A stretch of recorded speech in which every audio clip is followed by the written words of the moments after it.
All right, and we're live. Let me just make sure this is going out on YouTube. I'm here with my sidekick, Artistic Layman. How you doing? I'm doing all right. And how are you doing today, Bechtloff? I'm doing pretty good. It's a gorgeous day out. Hot day in California. Damn it! Trying to mute this. There it is. Trying to use the little mouse on top of my laptop doesn't work well. All right. So there's a lot to talk about this week. We're going to be talking about Kathy Griffin. There's a little bit of DSP drama I feel the need to cover. The Paris Agreement, Covfefe, a new article by Salon on why superhero movies make their pussies hurt. And, of course, the Religion of Peace was continuing its Ramadan bombathon just tonight.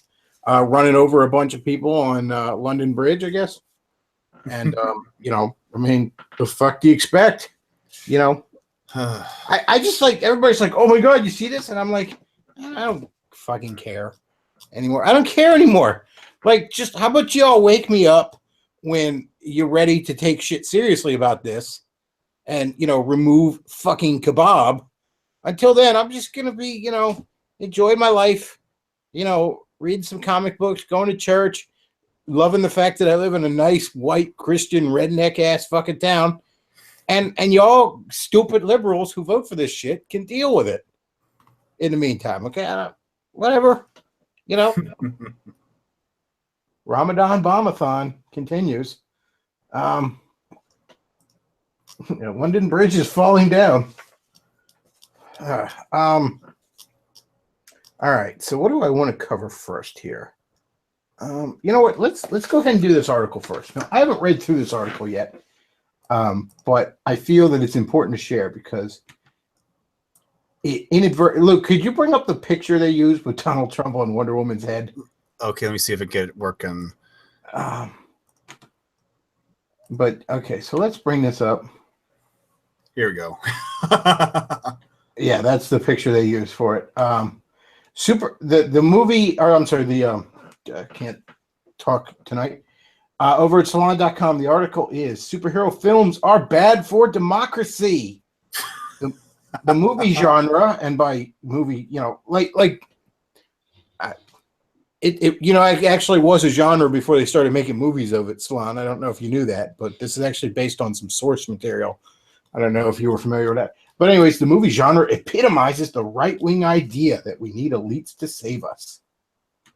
All right, so Keith A. Spencer, I'm not sure if we're getting an echo on that or not. Here's a joke you haven't heard. What's the difference between Wonder Woman and Donald Trump?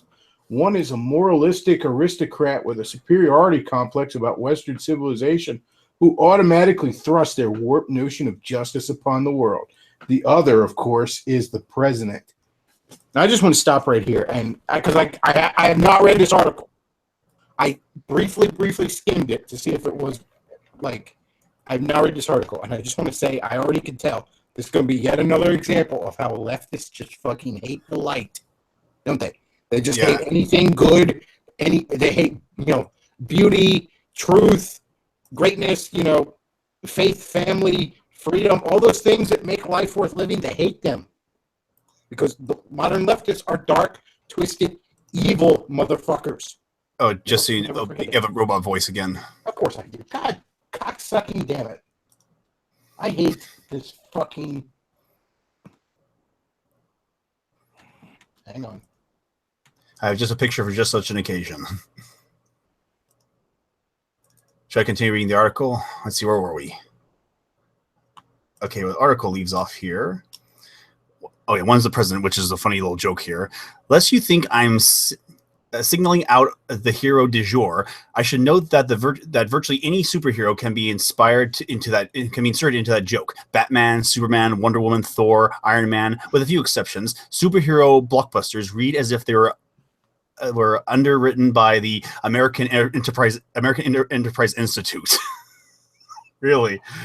That's because nearly all superhero movies glorify wealth and the freedom it provides, aristocracy and or monarchy, militarism, utilitarianism, and right-wing fantasies about criminality.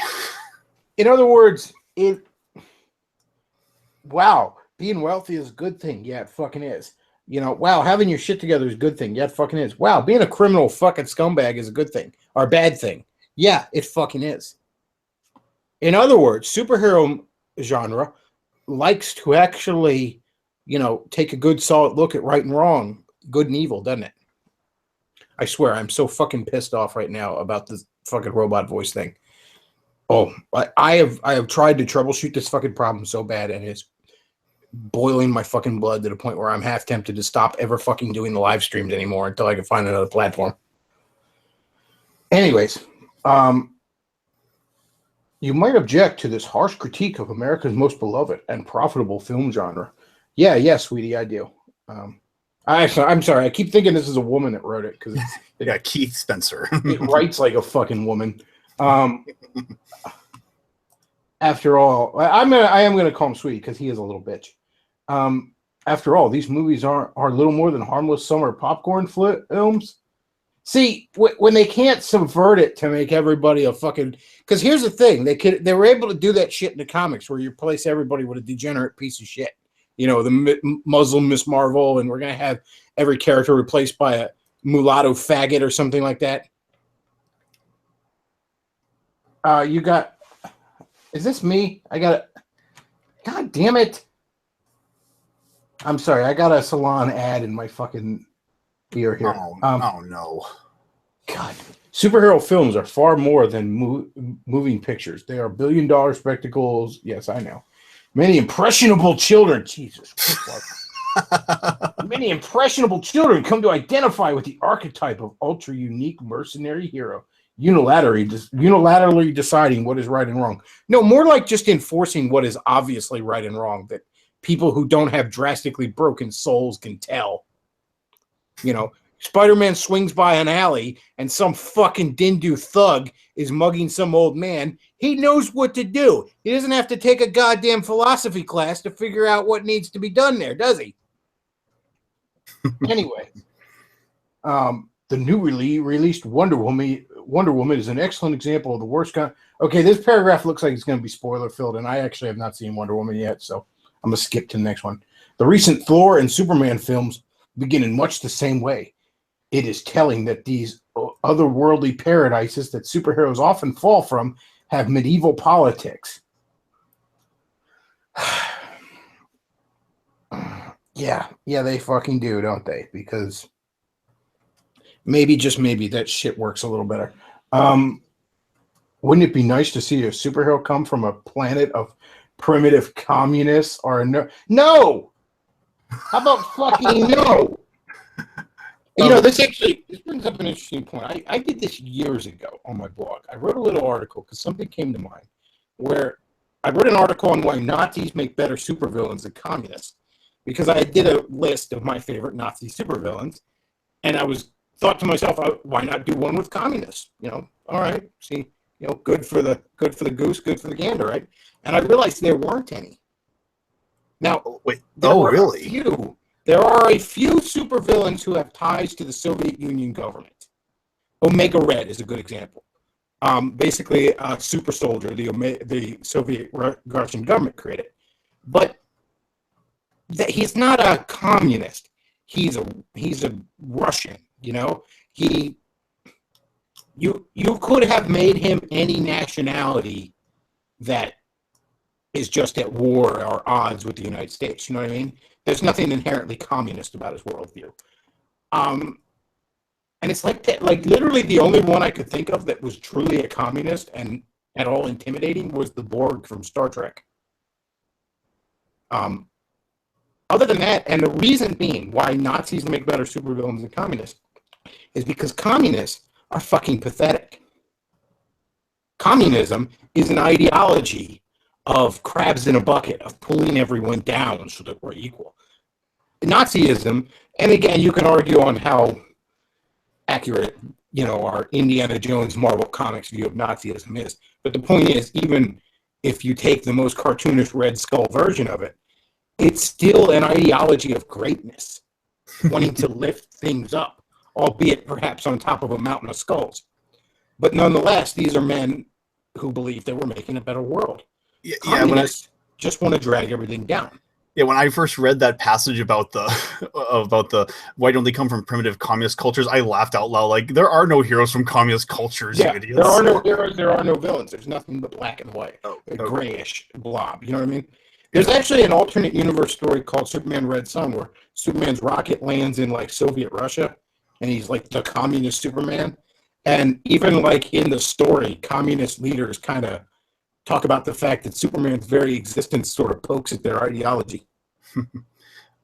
Bechtloff, I think you're slightly going robot again. God fucking God. Well, anyway, I'll continue the article. Where are we?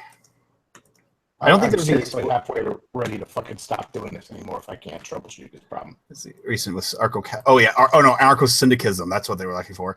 That's unlikely to happen, of course. Superheroes are almost universally defined by their status, aka that's what makes them super. Hence, they tend to come from worlds that glorify individualism and hierarchical forms of government where elitism, not equality, reign. While Wonder Woman is almost unique in her home world, it is not patriarchy, but it is still a monarchy. Less than egalitarian, Themyscira sees plenty of squabbling between Amazons and of different ranks. Yes, it's not egalitarian, and that's actually, I mean, you can have quote unquote left-wing superheroes. You can have your Green Arrow, back in the 60s mouthing off at a bunch of hippie bullshit. But the fact of the matter is what he does every night is inherently anti-egalitarian. Now, yes, he may be protecting the little guy, and good on him for doing so. But by protecting the little guy, he is inherently admitting that the little guy is indeed little and in need of protection, that he is not equal. Otherwise, wouldn't he be protecting himself? Everything about the superhero genre is anti-egalitarian and all about just, yes, you explore the gray areas at times, but by and large, right and wrong.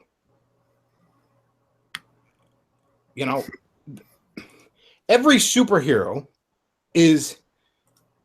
has the overarching moral of to whom much is given, much is expected, because these are all men or women who, for whatever reason, find themselves in a very, very special position that the vast, vast majority of people, even within their fictional universe, will never, ever be at. And whether that happens because of some accident, whether that happens because they're chosen by some higher power, given a magical ring or what have you, whether that happens merely by birth, or whether that happens because they will themselves into it, like a Batman who trains and masters himself to become this thing. Regardless, they are at a special strata that most people aren't at. And they feel the need and obligation to all the regular folk because of that. Again, to whom much is given, much is expected. That's the overarching moral of basically every superhero. And again, I wondered how long it would start to take the left to realize that this genre inherently pokes at certainly modern, crabs in a bucket leftism. Let's see. Let me scroll down here. For a genre that is obsessed with superficial notions of good and evil, the distinction is often difficult to discern in many of its films. Early on in Wonder Woman, our hero. Okay, again, I don't want to fucking spoil too much of the movie. Not that there's going to be a great deal of surprise in the movie, but still. Oh my God. Okay, I just caught on to a paragraph where they're though Bernie Sanders and Trump, I'm skipping down here because this caught my eye, are often compared to each other in populist undertones. Actually, listening to their rhetoric separates them. Sanders, in word and deed, has distinguished himself as the opposite of a superhero. It's not Bernie can, it's we can, he said in summer of 16. Yeah, and that's why he's a fucking abysmal failure that rolled over for fucking the Lizard Queen.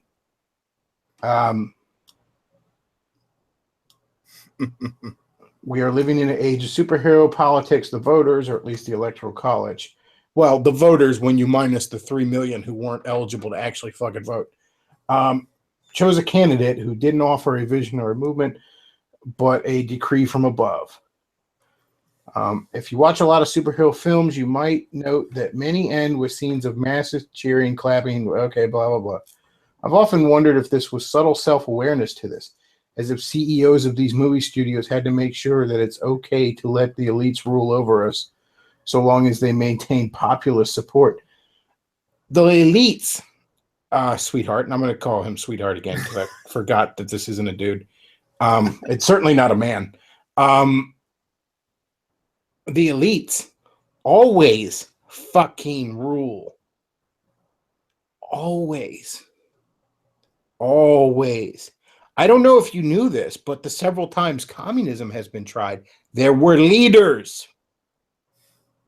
I don't know if you knew this, but had Bernie become president, he would be making fucking decisions.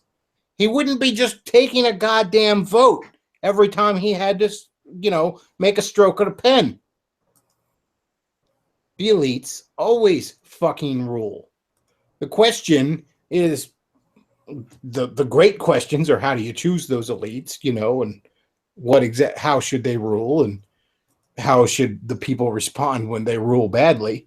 But the elites always fucking rule. There's always somebody in charge. I realize in your Tumblr fucking unicorn fantasies, that's not how it works, but that's how it works here in the real world. And even that's how it works in most competently written fiction.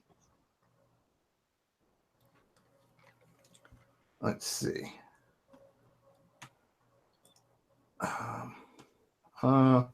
Take off the costume and you'll see that superhero politics are just neoliberalism in disguise. What? Waiting for heroes or giving them the reins of power has failed us and continues to fail us. Superhero politics is the antithesis of democracy, a form of elite technocracy, which is funny because everything liberals fucking support leads to nothing but a bunch of elites screwing everybody. That's the funny thing about it. It leads nothing to a bunch of Mark Zuckerberg sticking it up your ass. AKA the Paris Accords. Yeah. We'll get to the Paris Accords later. All right, well, I'm going to close out Salon because maybe that's why my internet keeps shitting out on me. Here it is. In fact, many societies' ills are the fault of the elites. Worshipping them through the totem of superheroes seems to be a step from recognizing and redressing that.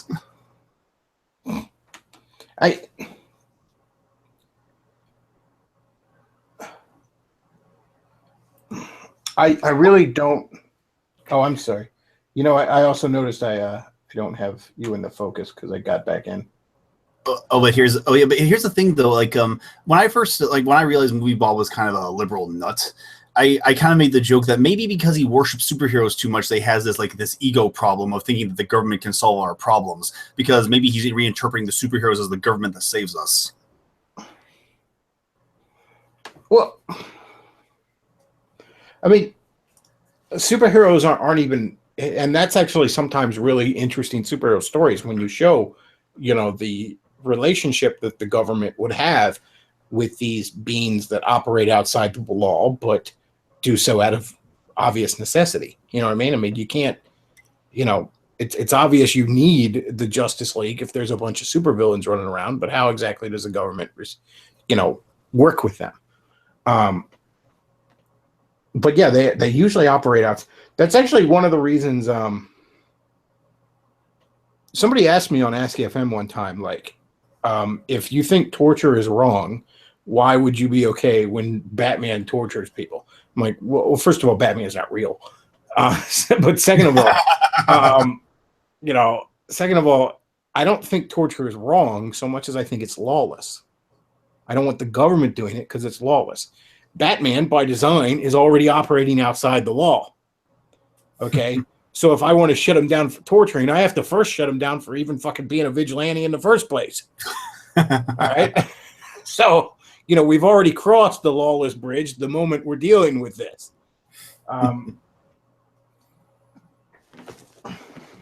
Yeah, I mean, that's kind of the whole joke of Rorschach from the Watchmen.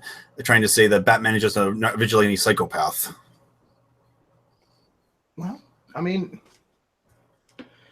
here's the thing.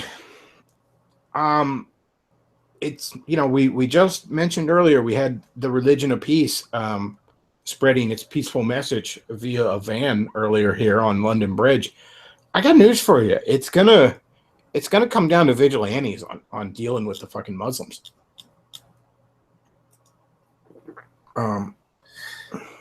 Yeah, the states won't. I mean, people like to joke of like leftists make this have this talking point about how the Ku Klux Klan has gained membership, and the thing is, the reason why people join those groups is because they're under the impression that the government is not helping them.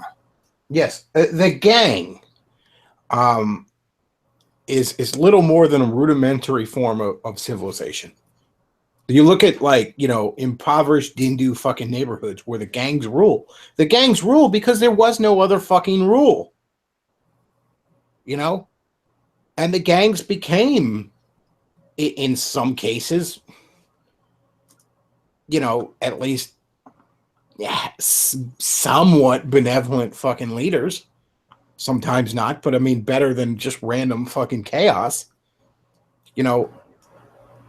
People need some order and some fucking rule.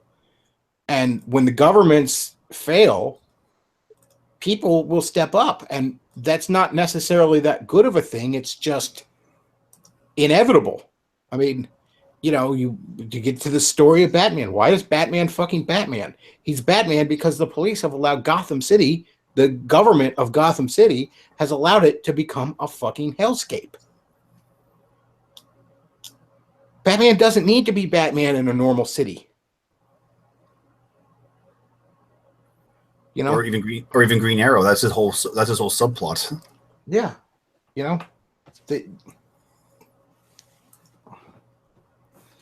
all right. We're gonna get to the Paris agreement shit here, accord or whatever. But first, let's talk Kathy Griffin for a minute, shall we? Oh yes, please. Is she still alive? Well, to the extent she was earlier this week. All right. So Kathy Griffin decided she was going to go onto social media and post a picture of her holding up a bloody Donald Trump mask as if she was holding up the president's severed head. I don't know, Luke, could you blur out Kathy's face? That might be traumatic to our younger viewers. But anyways, yeah, there you go. That's far less offensive. But no, seriously. Go back to it for a second. Look at her ghoulish fucking eyes. Look at that. That is creepier than the bloody severed head she's holding. Ugh. Anyways. Wow. Yeah, she thought this was a fucking great idea. And it bit her in the ass something fierce. Everyone got pissed at her. Fucking hardcore liberals can't even defend her. They're all like, oh, geez, what the fucking hell? They're all backing away from her. So she took down the pictures, and she then got some fucking cunt lawyer, who's apparently Gloria Allred's daughter, Lisa Bloom. All right, so Lisa Snatch there. She has this press conference in which Kathy Griffin, and what the fuck do you need a lawyer for, by the way? What are you going to sue us all into not laughing at your dumbass? Fuck, this isn't a legal matter, sweetie. No one's going after you legally here. What are you going to do? The fuck you need a lawyer for? I need a lawyer. Are we going to meme court? What do you need a lawyer for? There are no lawyers in the court of public opinion, sweetie.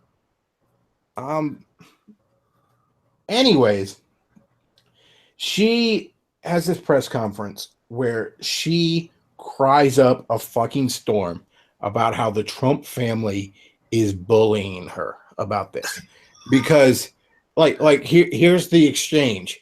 Hey, look, I'm holding up a picture of your father's severed head, Trump's children. Please don't do that. Kathy Griffin, I'm being bullied. That's basically what happened here. And she's luring up for that, or what? I don't understand why there's a fucking lawyer involved in this at all. I don't get that at all. I mean, unless she intends to sue CNN, because by the way, CNN actually fired her ass. She does the New Year's Eve thing with Anderson Cooper each New Year's Eve, which I don't know who the hell watches that. Fucking, it's faggots that are 60 years or older. I don't know who the hell watches that. But anyways, CNN shit canned her finally when even they couldn't ignore this backlash. So, first of all, we have a typical leftist here. That's worth noting. We have someone who picked a fight, started to lose, and cried about being bullied. Typical fucking leftist. Isn't that what we always see with these people? You know? Isn't that what we always freaking see from these people? Hell, you could argue that was Anita Sarkeesian's whole shtick. Hey, I know, I'm going to go into this hobby and take a piss on it, and then when they get mad, I'll cry rape. I mean, that's what they always do. But here's the other thing. Now, what she did, we are skirting the borderlines of illegal with what the fuck she did. I mean, you got to really comb through contacts, and you're skirting the fucking borderlines on whether or not that's a threat. And making a threat against the president is highly fucking illegal. Trust me, you could probably face, jail time for threatening to slap the president. All right. It is highly fucking illegal. So we're talking borderline with what the fuck she did here. So don't run free speech. By the way, I love that the left is crying free speech, the handful that are actually defending her.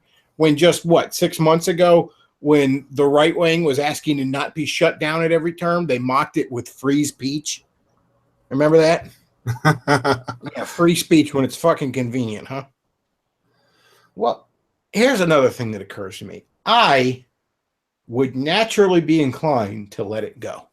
She went over the line, but then she apologized. She took down the images. Part of me would be like, okay, fine, that's good enough. Because I'm very, very inclined to give comedians the benefit of the doubt when it comes to being offensive. Now, I mean, you can certainly argue, however, how actually fucking good of a comedian she is, but that is nonetheless her chosen profession. But so naturally, I'm just inclined to get comedians of all people should be given the benefit of the doubt. And by the nature of their job, they're bound to step over the line sometimes. She apologized. She took it down. Part of me wants to be like, okay, we should let it go. But then I remembered that she's a leftist. And while I'm very much inclined to give comedians the benefit of the doubt, I'm no longer remotely inclined to give these fucking Marxist pieces of shit the benefit of the doubt. So I'm actually quite content to see her completely strung up. And as she cried in that press conference, I fear my career is over. Good. I fucking hope you die penniless and alone in the gutter. Not because of even what you fucking did there, but because of what you are. I really fucking hate you people anymore. I'm not inclined to give you the benefit of the doubt. I'm just not anymore. You are all fucking monsters. And you would happily line me and people and everyone to the right of Karl goddamn Marx up against the wall with a smile on your face. So I'm not inclined to come to your aid. Right now, Bill Maher is in hot water because he dared to say the word nigger on the air. Oh my fucking God. Oh, and the audience didn't know how to respond to it. They're like, wait, do we laugh to that or do we boo it or what do we do? Oh no. Oh, we're going to fucking string them up. And you know what? I'm not inclined to hop on a dog pile because whoopee jack shit. Bill Maher said a dirty word on HB fucking O. But at the same time, it doesn't mean I'm not going to sit here with the box of popcorn when the left is eating each other. Hot damn. Yeah, go ahead and fucking string them up. That's one less of you. All right, that's one less leftist fucking show out there.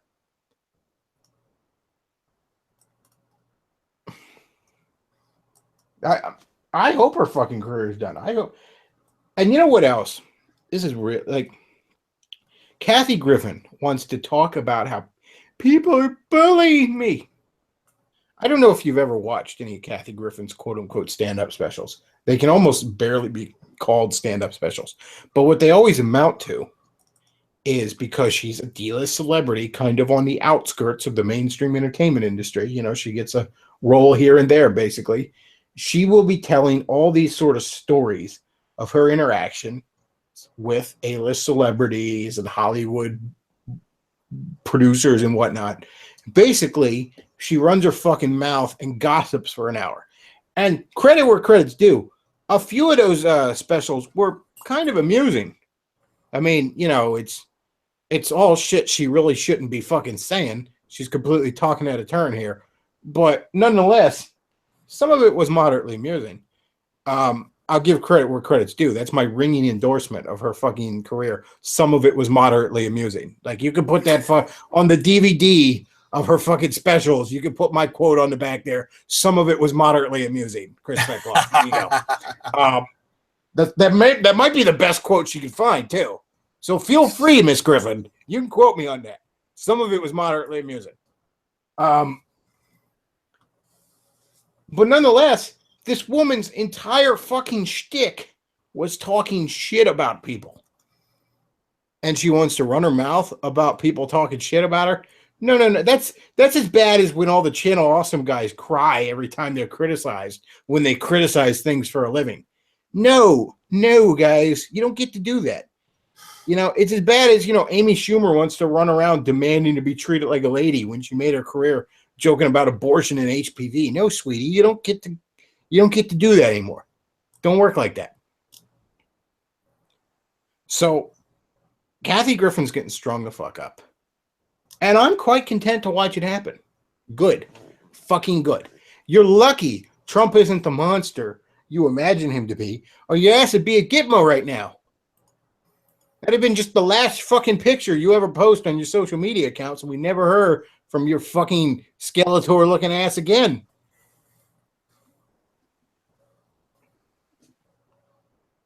But, it is what it is. What can you do? Bugged career mechanics. She was pushing buttons. And speaking of pushing buttons, I don't have a lot to say about this, but I do feel like I got to talk about it because I shit on DSP all the time. And rightfully so. But everybody's all like, did you hear? Did you hear? Did you hear? Of course I fucking heard, guys. Okay, of course I fucking heard that DSP announced that he was broke up with his girlfriend and has been for over 2 weeks, which is a really confusing timeline, given that, what was it, like a week ago, there was that whole fucking deal where he took his girlfriend to the hospital or something. The timeline doesn't quite add up. That said, though, I mean, DSP's a shithead, but he's not pure fucking evil. So, like, I'm sorry his girlfriend broke up with him. That sucks. Especially since I don't know how the fuck you're gonna find another one. So yeah, that sucks, dude. I don't know what my condolences. Bugged relationship mechanics. What can you do? You push your buttons, and I mean, that sucks. I don't like DSP. I think he's a shithead, but I don't like purely hate him. I'm not quite like to the Sons of Kojima level where it's like I just want nothing but bad things to happen to him, So I gotta admit, I felt a little bad for the guy. I mean, he definitely this didn't come out of the blue. I mean, we're all a little surprised this didn't happen sooner. But still, like, I hope it's a wake-up call. I hope he gets his shit together. I genuinely don't hate the guy. It's just, there's a lot of things to hate about him. But he's not pure fucking evil. You know what I mean? He's not somebody that just makes the world a worse place to live.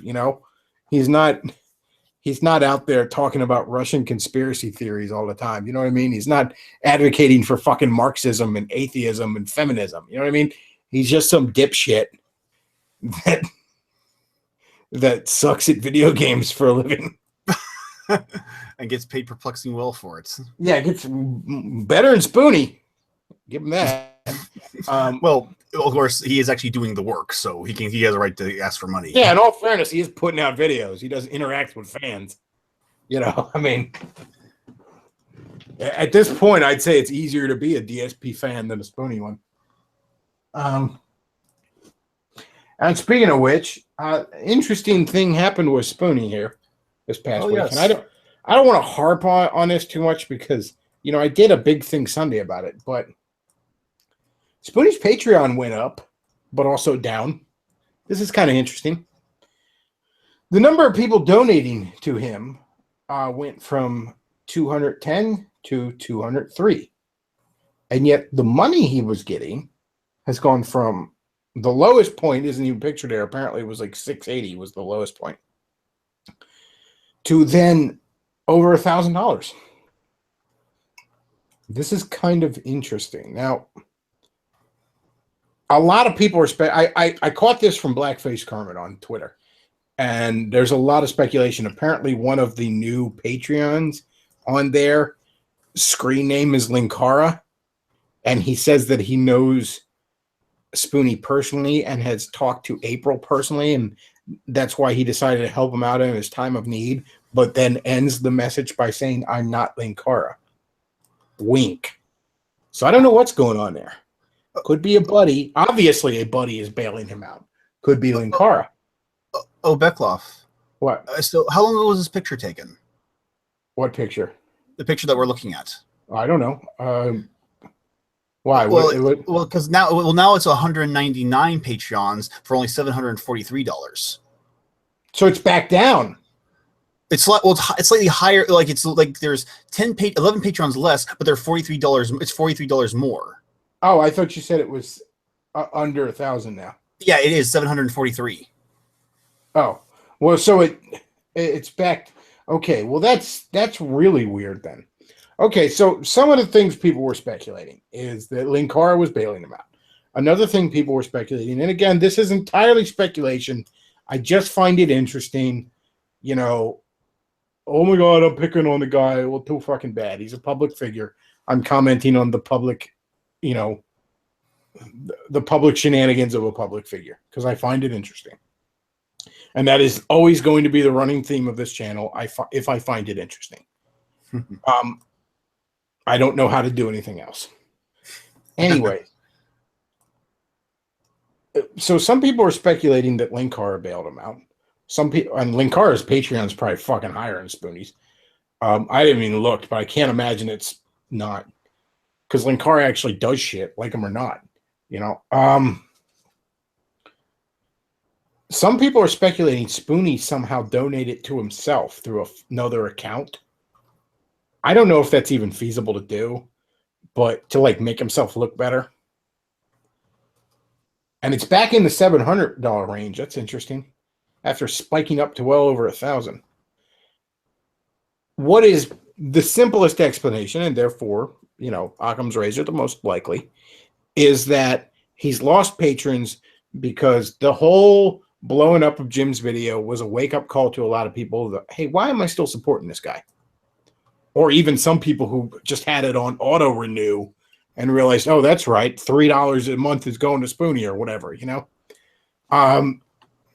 That's probably why he lost patrons.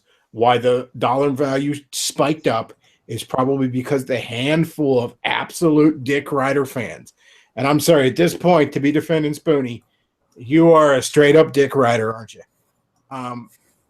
They upped their donation to try and support him more because everyone's picking on him. That's the most likely explanation. As for why it spiked at 1,000 and then dropped back down, I don't know. Maybe some of these people, thought better of it afterwards. Who knows? And it's weird though, because it's 11 less than it was before, and yet it's like more than 30 more than it was before. For whatever reason, the people that are donating to him still are donating more. And again, you speculate till the cows come home with that. Also, interesting comings and goings. There's a channel called Extra Mana who is basically entirely devoted to shitting on Spoonie, as that has become a subgenre on YouTube, of which I am admittedly taking part in. Well, Spoonie went and copyright struck one of the videos. So Spoonie's getting a little pissy here lately. Uh-oh. Which is funny because every single one of your fucking videos, Spoonie, as every single one it fucking ever could basically be copyright struck for some bullshit reason. You are a man whose career is based on fair use, and once again, being the hypocrite that you are, throw fair use out the fucking window when it suits you. So I don't know. I found this to be an interesting little development. Not quite sure what it means. And again, breaking news that it's even dropped back down to about what it was there. I mean, if like these payments come monthly, right? So like if he was at $1,000 for only a couple of days, I guess he's not even going to see that money till the end of the month. You know what I mean? Yeah. Like somebody canceled it before even the first payment. Well, I have a couple of Patreons, and I think it just cancels before, like it pays once, but then it cancels. Like the payments happen out once a month. Okay, that's how it works. I did Patreon back when Jordan and Davis were doing their ill-fated fucking movie before they had their divorce. I was donating like $7 to that a month, but I wasn't really keeping track of when the money was being taken out or anything like that. So I don't really remember exactly how it works. Let's see. All right, so the next thing worth talking about here, and then after this we'll get to the Paris Agreement, and probably after that we'll be taking callers. So Covfefe, I'm not entirely sure if that's how you pronounce it, but this brand new word, that truly the God Emperor is mighty. He can create words. Mix words and they become a thing. Covfefe is spelled Covfefe, and what it means is, haha, you leftists will jump through any hoop I present you. Oh, I was at an anti-Trump rally today, and they couldn't even spell it right. Here it is. Oh, maybe it was Covfefe. No, I think it's Covfefe. I don't think the N is in there. No. I don't know. Right. Well, it's hard to learn to spell a new word, Though, personally, if I was carrying a sign around, I might double check it. But anyways, so Trump has this tweet where he's like, the media is so biased against me, Covfefe. Now, okay, so one explanation for this is that it was just, he was about to go to bed. It was a brain fart. You can't edit tweets. And then he, of course, saved it with a tweet later, like, what does it mean? He actually put the word out there like, ooh, what does it mean? Some people suspect he just fucking did it on complete purpose to screw with people because, I mean, this was the story the next day.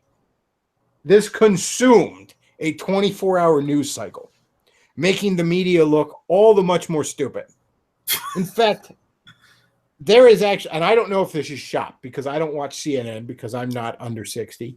But there's actually like a screen cap somebody had of them talking about Covfefe, and they're like introducing the one person as their chief political analyst, and they misspelled chief, like they had the I and the E in the wrong spot. Yeah. That's fucking priceless. I gotta find it. I'm not 100% certain that's real because who can even tell what's real anymore? Poe's law is the only law, but that is just you could see CNN doing that too. Here's Samantha Bee, I'm sure, getting her panties in a knot over it. Like, oh my God, guys, he's so dumb. You see what he did? He's so dumb. He's not smart like me. I'm smart because I believe everything my college professor told me, and I read off a cue card really good. I got a little fucking bitter there for a moment. I apologize, folks. I just really, really hate that cunt. Like, I want nothing but unending agony for the rest of her existence till the end of time. That is, but I digress. So yeah, he throws this out there and they just lose their fucking minds. And again, like, do they actually think that, we got him. He made a fucking typo. He typed out a nonsense word on the Twitter machine. Time to impeach. And by the way, I actually heard somebody on Twitter and they deleted that tweet since, but they were like, he just won't admit that it was a mistake. What a psychopath. We need to impeach him. I'm like, you want to impeach a nigga because he fucking typed up a nonsense word on Twitter. Holy shit. Oh, yes, objectivity abounds in this crowd. I don't. Wow. I don't. Just wow. Just wow. I can't even. Covfefe, and they just took the bait. It was labeled bait, basically, and they took it. Like, yeah, this is bait, and then they munch right on it. They can't help themselves. Yeah, Razorfist is right. The one thing they could do, the Razorfist said it best. The one thing the media could do to make sure that Trump doesn't win is to just stop lying,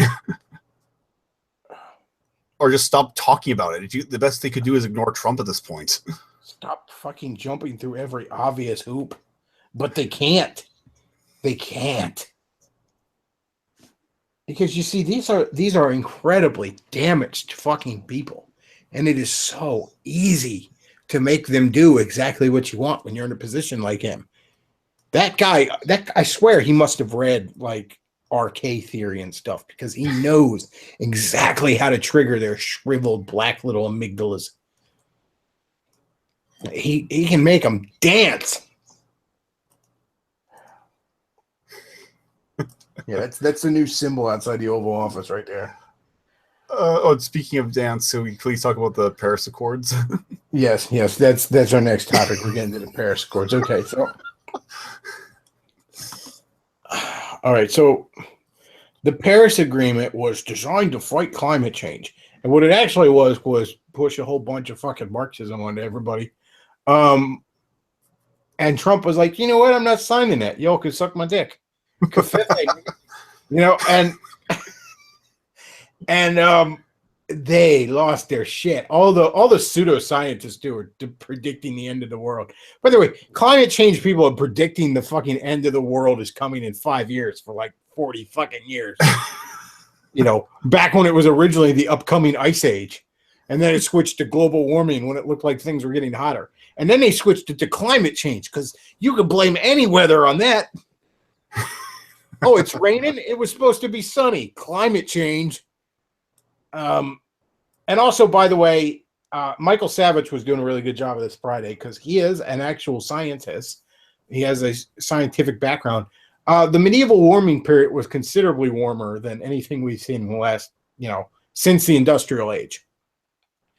Also, a lot of the ice samples they were taking, up in like Greenland and shit like that, I guess it was, shows that the increased carbon dioxide in the atmosphere actually comes after a warming period, which makes fucking sense. Because a warming period generally is going to produce more life. In fact, a lot of people argue that the Renaissance happened because of the warming period, because there was just such an abundance that, mankind has more to devote to art and science and whatnot when, we have our bellies full. But here's the thing. I am not an expert on physics, on chemistry, on biology, and especially not on, meteorology, I guess. But I know a little something about human nature. And I know a little bit something about pattern recognition. And when you try to tell me that there's an upcoming ice age and the solution just happens to be raising your fucking taxes, oh, but no, never mind. There's an upcoming fucking, we're all going to die in fire, and the only way to prevent it is to increase your fucking taxes. Never mind, it's just amorphous climate change, and the only way to solve it is to increase your fucking taxes. And the people who say that benefit from increasing my fucking taxes, and every last one of their models has been wrong. These climate change fucking experts could not accurately predict a fucking sunrise. And I'm supposed to believe them and surrender all my fucking rights and monies to them. And you know what else? Cocksuckers? Here's the great thing that they'll never talk about. The big thing they'll never talk about, I should say. If climate change was real, and it's fucking not. Oh, the climate's changing. The climate's always fucking changing. All right. That's just whether man has any fucking influence in it in any measurable way is debatable at best. But the climate's always fucking changing. All right. There's been ice ages. There's been warm periods. You dig in Antarctica and you can find fucking tropical plant fossils in there. Okay. So the climate's always fucking changing. But if man-made climate change were real, and again, it's not, but if it was, the solution, the only real solution would be, and say it with me because it sure as hell ain't popular, fucking population control. And let's really get unpopular here. I ain't talking population control in Western nations. All right? I'm talking population control primarily in fucking Africa and Asia. In other words, all the places where white people don't live. Yeah, all those places. Now, I know the leftists would love to imagine that the solution to all our ills is to get rid of white people, but it kind of turns out, if this problem was real, the solution would sort of be the opposite.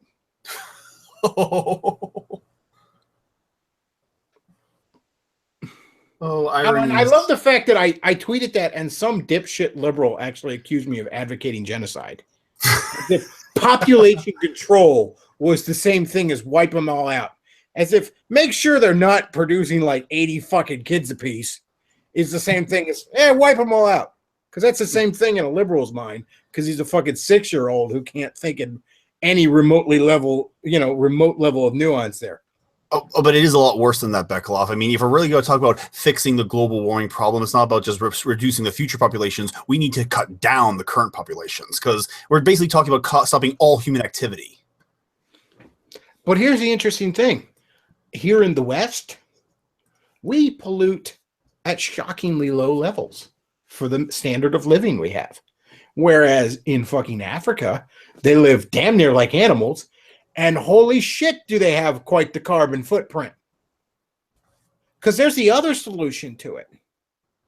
And say it with me here, folks. Prosperity is actually really fucking good for the environment. Because when people's bellies are full and they have a somewhat contented lifestyle, they are in a much better position to be good stewards.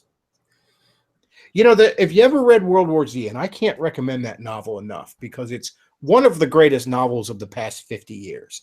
And it's easily the best zombie story ever put to paper or film. But one of the things they describe in it is because of the great zombie outbreak, Wales had been nearly wiped out. Because so many people took to boats to escape the zombies, and they had to eat.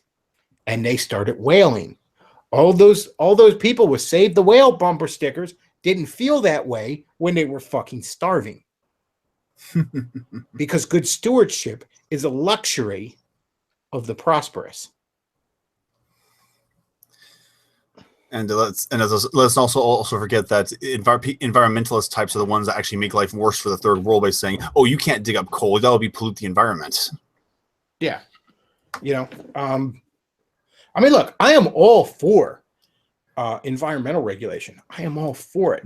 Even in my most libertarian, I would be all for it because the air and the waterways, they're inescapably communal. They just are. What you do in your backyard is pretty much your business until there's a little creek running through it. Then it becomes a business of everyone downstream. I'm all for some basic environmental regulations. And in fact, even if I wanted to go strict constitutionalist, I actually think, strictly speaking, the EPA should exist constitutionally. And what the EPA should do is it should hire, like each state should have its own environmental control. So, pardon me, belching like DSP over here. Each state should have its own environmental control group, agency, what have you. And the EPA should exist to handle interstate disputes. For example, here in my own backyard, Maryland is constantly bitching at us up here in PA because we're fucking up the Chesapeake Bay. And we're fucking up the Chesapeake Bay because we don't do a good enough job of stopping runoff from the farms. And in fact, going back to one of my pet peeves, the fucking Amish are the worst offenders in that. They snub their nose at all environmental regulations. In fact, there's a basic regulation that if you have a stream running through a cow pasture, the stream is supposed to be fenced off with a little bridge. So if the cows want to drink from the stream, they get up on the bridge. But the cows just aren't in the fucking stream. Because A, it's not good for a cow to be drinking his own fucking toilet and bathwater. B, it's obviously not good for the stream. But the Amish never follow that regulation and are never held to account. The Maryland government would have a very legitimate reason to sue the Pennsylvania government for what it has done to Maryland's greatest natural resource. That is a legitimate environmental issue between two groups of people. I am all for great stewardship. I love the environment. I love nature more than most fucking human beings I ever encounter, okay? Trust me. If I could snap my finger and make 90% of the fucking population disappear, I would, because 90% of y'all fucking suck. Sometimes me included, all right? I'm not even sure I'd make the cut, all right, if I'm being honest with you. I love nature. I love good stewardship. But government control of the environment is usually really bad. Perfect example. What was that river out in the, I guess, Northwest that the APA destroyed? Remember that? Oh, yeah. Because some cocksucker from the APA went into this factory or some shit like that, or mining, whatever, some fucking business, and was like, "What are you doing? You're doing this wrong," and then grabbed a fucking, valve or something and fucked everything up. Now, if I was like King, I would have drowned that cocksucker from the APA in that river, and then whoever was like number 2, I would have like congratulated him on his promotion and said, "He'll clean this shit up." I'd have the nicest fucking rivers in all the fucking world. But look, climate change is not fucking real. Okay? Every single model has been wrong. Every prediction has been wrong. Always, constantly. Go watch Inconvenient Truth. Remember, that won an Oscar. That was the greatest film ever made. We should be all fucking underwater, according to that movie. None of that shit happened. None of it. It was all bullshit. And it remains to be BS. Constantly fucking made up by people who have carbon footprints the size of you, me, Luke, and everyone who will listen to this video put together. That's the size of Al Gore's fucking carbon footprint as he cruises around in a fucking Gulf Stream. But see, the modern environmentalist, he doesn't give a shit about the environment. The modern environmentalist is a watermelon. And what I mean by that is they're green on the outside, but they're bright commie red on the inside. Amen. Alrighty. So that was the Paris Accord. Before we get to college, I want to talk a little bit about the Emoji Movie. Yeah. I finally watched the trailer for this piece of shit. Now, basically, the Emoji Movie is like somebody saw Wreck-It Ralph and was like, "Hey, I got an idea. What if this was terrible?" And they decided to make the Emoji Movie. Now, the Emoji Movie is so cliched based on this trailer that some speculate some sort of primitive AI actually created this movie. like some are speculating that they just fed a bunch of fucking animated movies into some sort of fucking AI system, and it's like, here you go, here is your movie film, humans. Well, to be fair, the movie hasn't actually come out yet. No, it hasn't. Maybe it's so much better than the trailer, but the trailer is at like a 90% fucking dislike ratio. I think only the fucking Ghostbusters with the 3 lesbians and a gorilla had a worse fucking dislike ratio. You are on a roll here, Sony. You're on a real roll. I really don't imagine this movie's going to do that well. Come on. And all that though, what I kind of noticed is there's like a subgenre on YouTube of bitching about this trailer now. Like I sent you this video. I don't even remember who it was, Luke, but it was somebody talking about the cartoon community on YouTube. It was talking about Yeah, I talking didn't know about people that talk about Western animation on YouTube, which is a surprisingly low number of people, but not that low when you consider the shitter that Western animation is in. The two biggest ones, as far as I know, are Mr. Enter and Phantom Strider. Now, both of them kind of suck. Phantom Strider, however, seems like a really nice guy. Like, I wouldn't mind having a beer with Phantom Strider. He's a little spurty, but shit, so am I.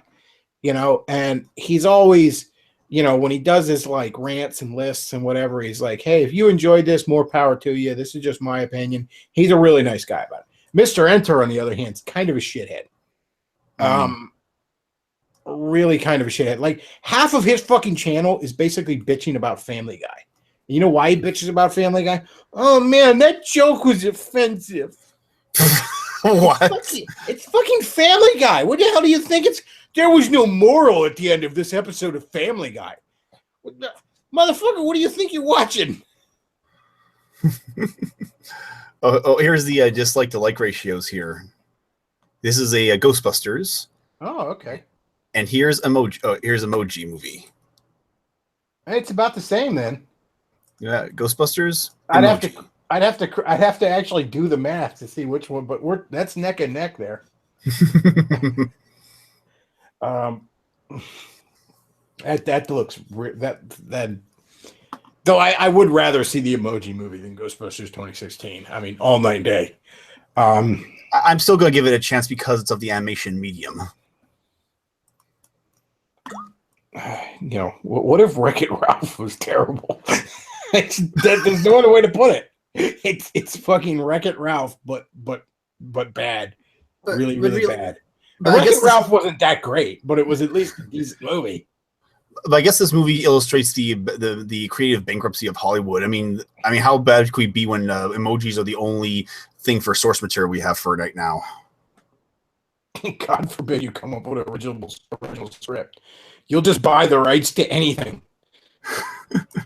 But to be fair, this has actually happened for certain things. Like I really like the Trolls movie that came out, which was based on those dolls from the 90s. That was actually pretty enjoyable. I mean, it's enjoyable because it's a musical, or it's a catalog musical. There's a lot more you can do with that. Because basically with the Troll thing, you have an interesting character design and then just build a fictional world around it. With this, it's literally just smiley faces on your fucking text message. I mean, there's so much less to fucking work with here. I'd have an easier time making a fucking Pac-Man animated movie. I mean, at least there's ghosts and shit. Like, Bechtloff, your robot again. Of course. I'm sorry, I don't know what else to do on this prototype. Troubleshoot this tons of times. I can't. There's nothing to do about it. Maybe we could try through Skype and we could try out OSB.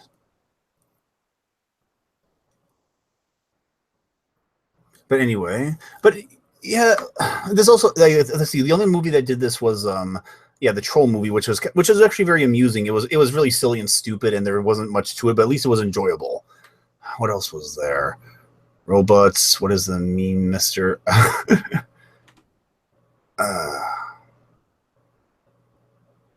What is the mean? What's that mean, Mr. Asshole? Oh, the mysterious Mr. Enter is his name.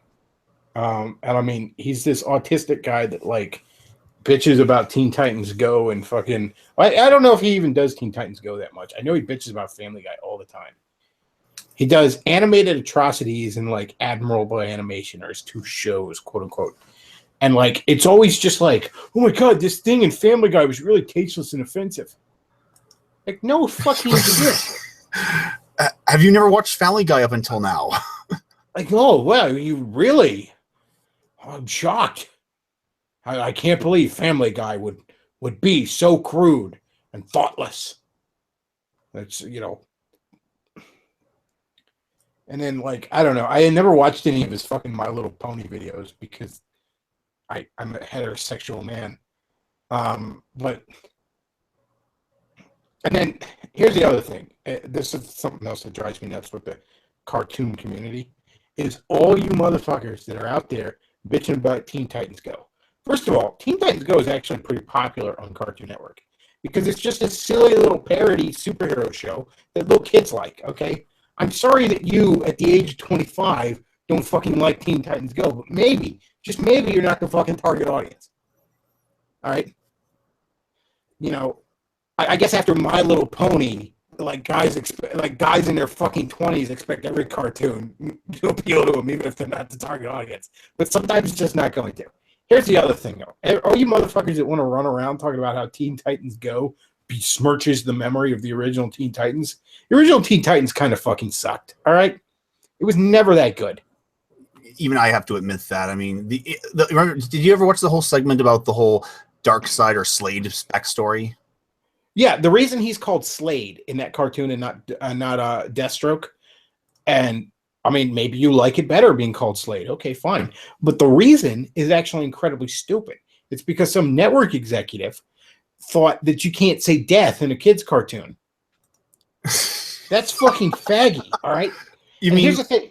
With Robin, who's a character whose parents were killed, you can't have death in this story. Also, I'm sorry, but when you remove Teen Titans from the Justice League, you remove their fucking point. Young Justice is a good example. Young Justice is a show that focuses on the Teen Titans, but also obviously includes the Justice League because they are by nature characters who many of them are stuck in the shadow of their protege or their mentors. That's the nature of them. You can't have Robin as a meaningful character divorced from Batman. And I'm not saying you can't tell Robin stories without Batman. I'm just saying you can't remove any mention of Batman from his fucking history. I think there's one episode where they brief Slade wants Robin to be his mentor, and he says, "I already have a mentor." And then you see bats fly in the background. I'm like, what is this, a rights issue? You can't say Batman? All this shit is owned by Time Warner. How are there rights issues? I guess they wanted to be dramatic about it. No, here's the thing. Teen Titans is actually one of two cartoons that was going to be a spin-off from Justice League Unlimited and got butchered into something else. The other cartoon is Superman and the Legion of Superheroes, which is actually not that bad and is far better than Teen Titans, actually. But Teen Titans was going to be a spin-off of Justice League, and a bunch of network executives got in the middle of it and decided to turn it into this manga fucking bullshit art style, semi-manga shit, and then make it more kid-friendly, which meant they dumbed it the fuck down. Okay? They dumbed it the fuck down to the point where you weren't allowed to say death. And then we got the Teen Titans cartoon that we did. And I'm sorry, but you compare Teen Titans to any, never mind even Justice League Unlimited, but any Bruce Timm animated DC show, no fucking comparison. You compare it to hell, even the fucking 90s Spider-Man and X-Men cartoons were far better. And they were cheesy as hell at times.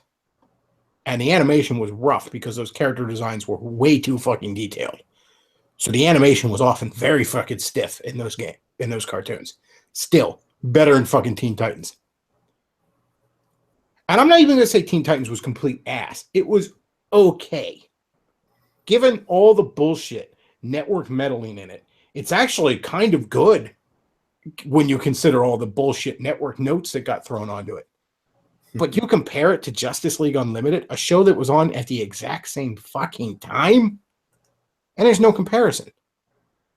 So I'm sorry if I don't necessarily think that Teen Titans Go besmirches the memory of the original Teen Titans. Because the way Teen Titans Go apparently looks to all you folks is how Teen Titans looked to me back when I was watching Justice League. And actually, you know what? Teen Titans Go, I've watched a few of them, and some of them actually made me laugh. And that's kind of more than I could say about Teen Titans. So I'm damn near in a position where I'd rather watch Teen Titans Go. Did you ever see that episode of Teen Titans Go where they actually joked about the fact that they came from another TV series? I have not seen that, no. Oh no, they actually reference it and all the characters wow, look how cool I was back then. I saw the one that had the Powerpuff Girls in it, or maybe it was Powerpuff Girls that had Teen Titans Go in it or something, but that was actually really good. That was the best of the new Powerpuff Girls. Yes.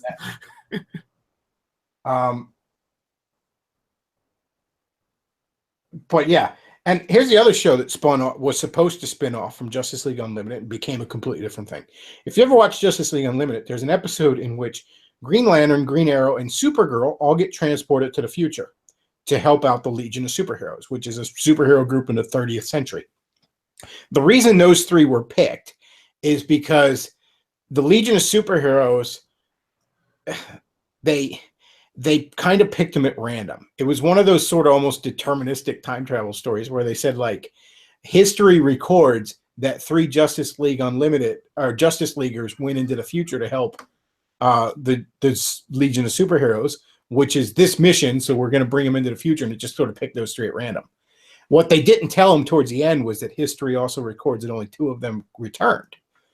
And they kept, like, throughout the episode, they kept making it seem like one of them was going to die. But the reason only 2 of them returned is Supergirl decides to stay in the future and become a Legion of Superheroes member. So they were going to spin off from that episode and do a Supergirl and the Legion of Superheroes show. And obviously a bunch of network executives came in there and they were like, no, you can't have a girl lead. That's not going to work. And I don't know, make the animation style more kind of gay. And because kids like gay, faggy animation styles. And there you go. So it became Superman and the Legion of Superheroes. And the story to the show was, and this is actually true in some DC continuities because DC constantly changes its continuity.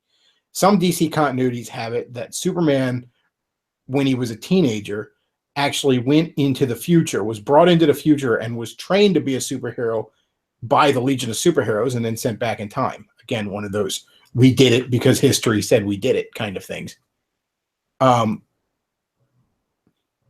was sort of the premise of the show. A very young Superman is hanging out with the Legion of Superheroes. It wasn't a bad show, actually.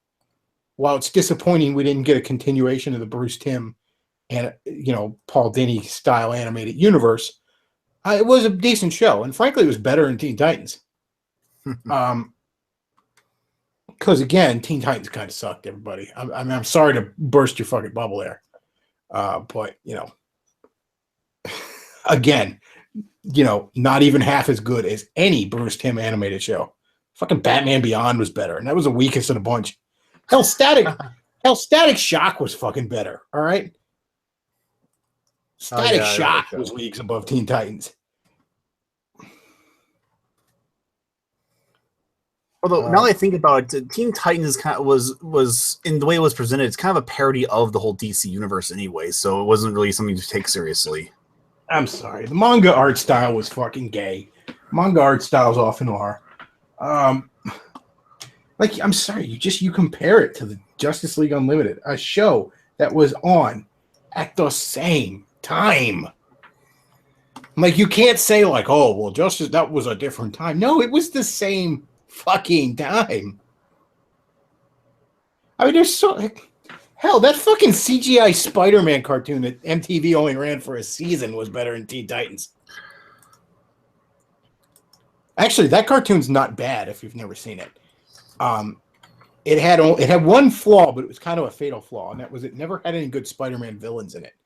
Because it came out right after the first Sam Raimi movie, and they didn't want to use any normal villains because they didn't want to step on any future movies. So there weren't a lot of good villains in it, but other than that, it was good. The voice acting was really good. The animation, I don't care for CGI animation, especially done on the cheap, but it wasn't bad for that. And it was one of the first times you'd ever seen a superhero show done at a PG-13 level instead of your usual G-rated fare. Now, for some reason, MTV wanted to kill it because they never reran it throughout the week. They ran it like once at like 10:30 on Friday night.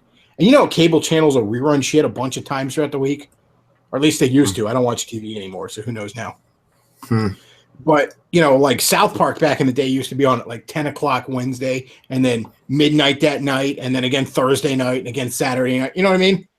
Where this just ran that one time during the week and was never shown again. I swear somebody at MTV wanted to bury it. Maybe it was too expensive, or maybe they, they didn't feel like it degenerated the culture quite enough. So we had to put something else on, like got to do another episode of Teen Mom or something.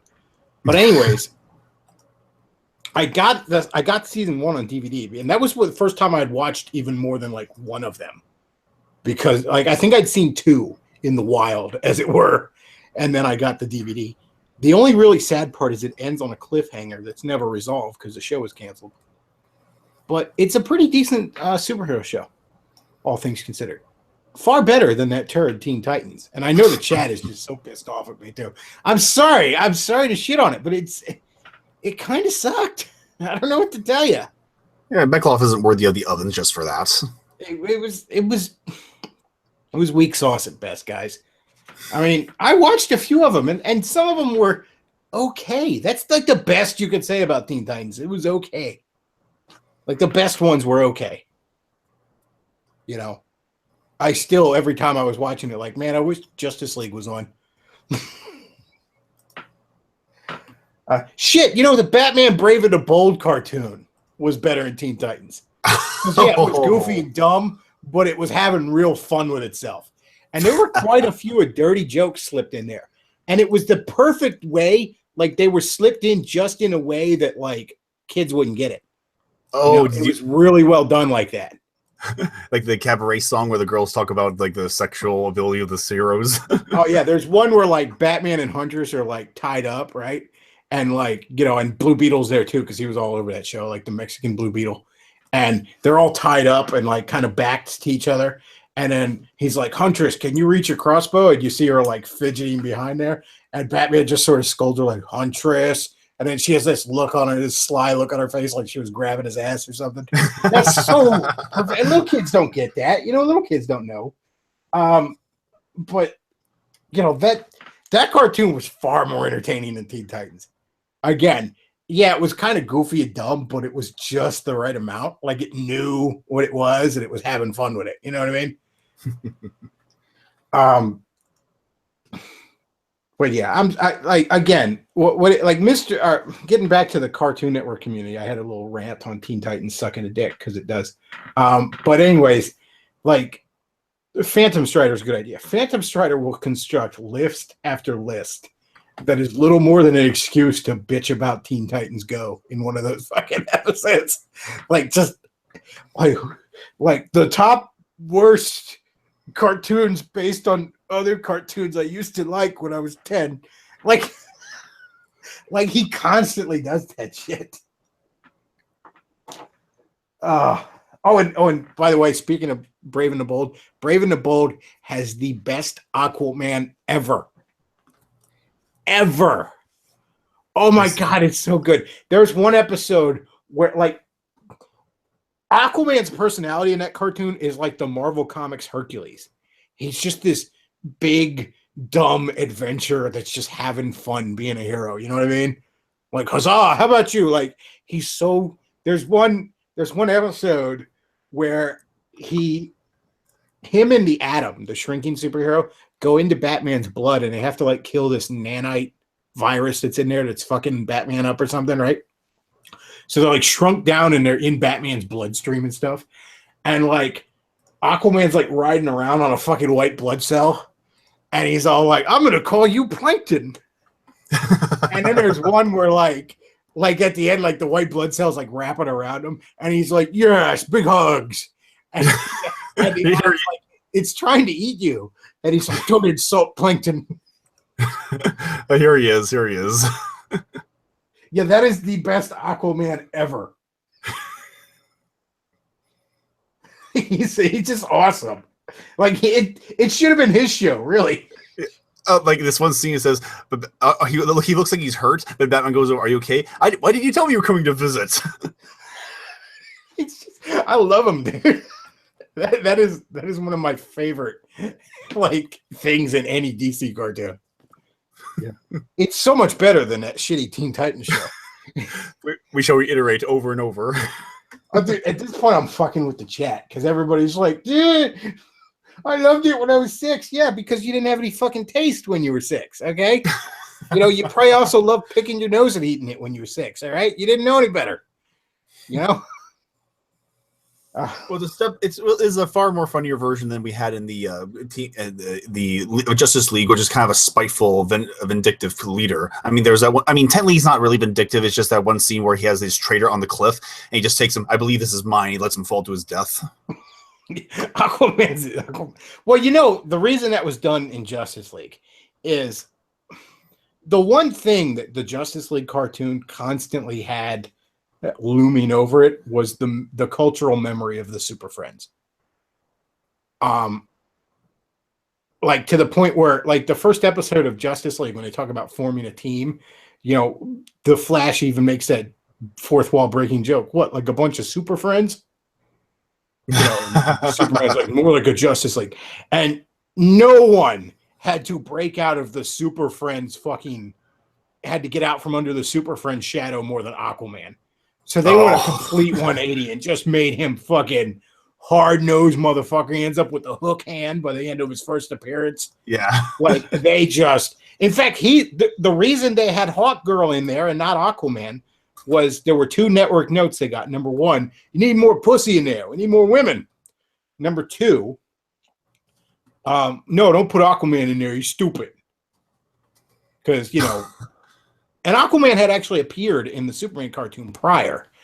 And in fact, Kyle Rayner as Green Lantern had appeared in the Superman cartoon prior.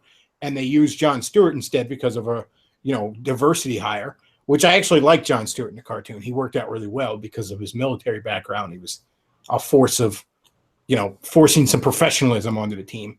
And they did acknowledge that Kyle Rayner existed. Kyle Rayner just got sent off to Oa and was currently being trained. They did later acknowledge why we had a different Green Lantern.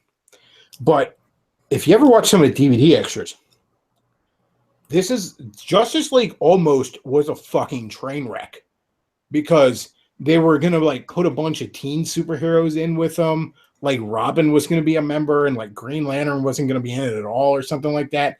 It was going to be like Superman, Flash, Batman, and Robin and like some fucking other bullshit teen D-list superhero that was like a chick or something. It was going to be a fucking mess, like what the network was demanding.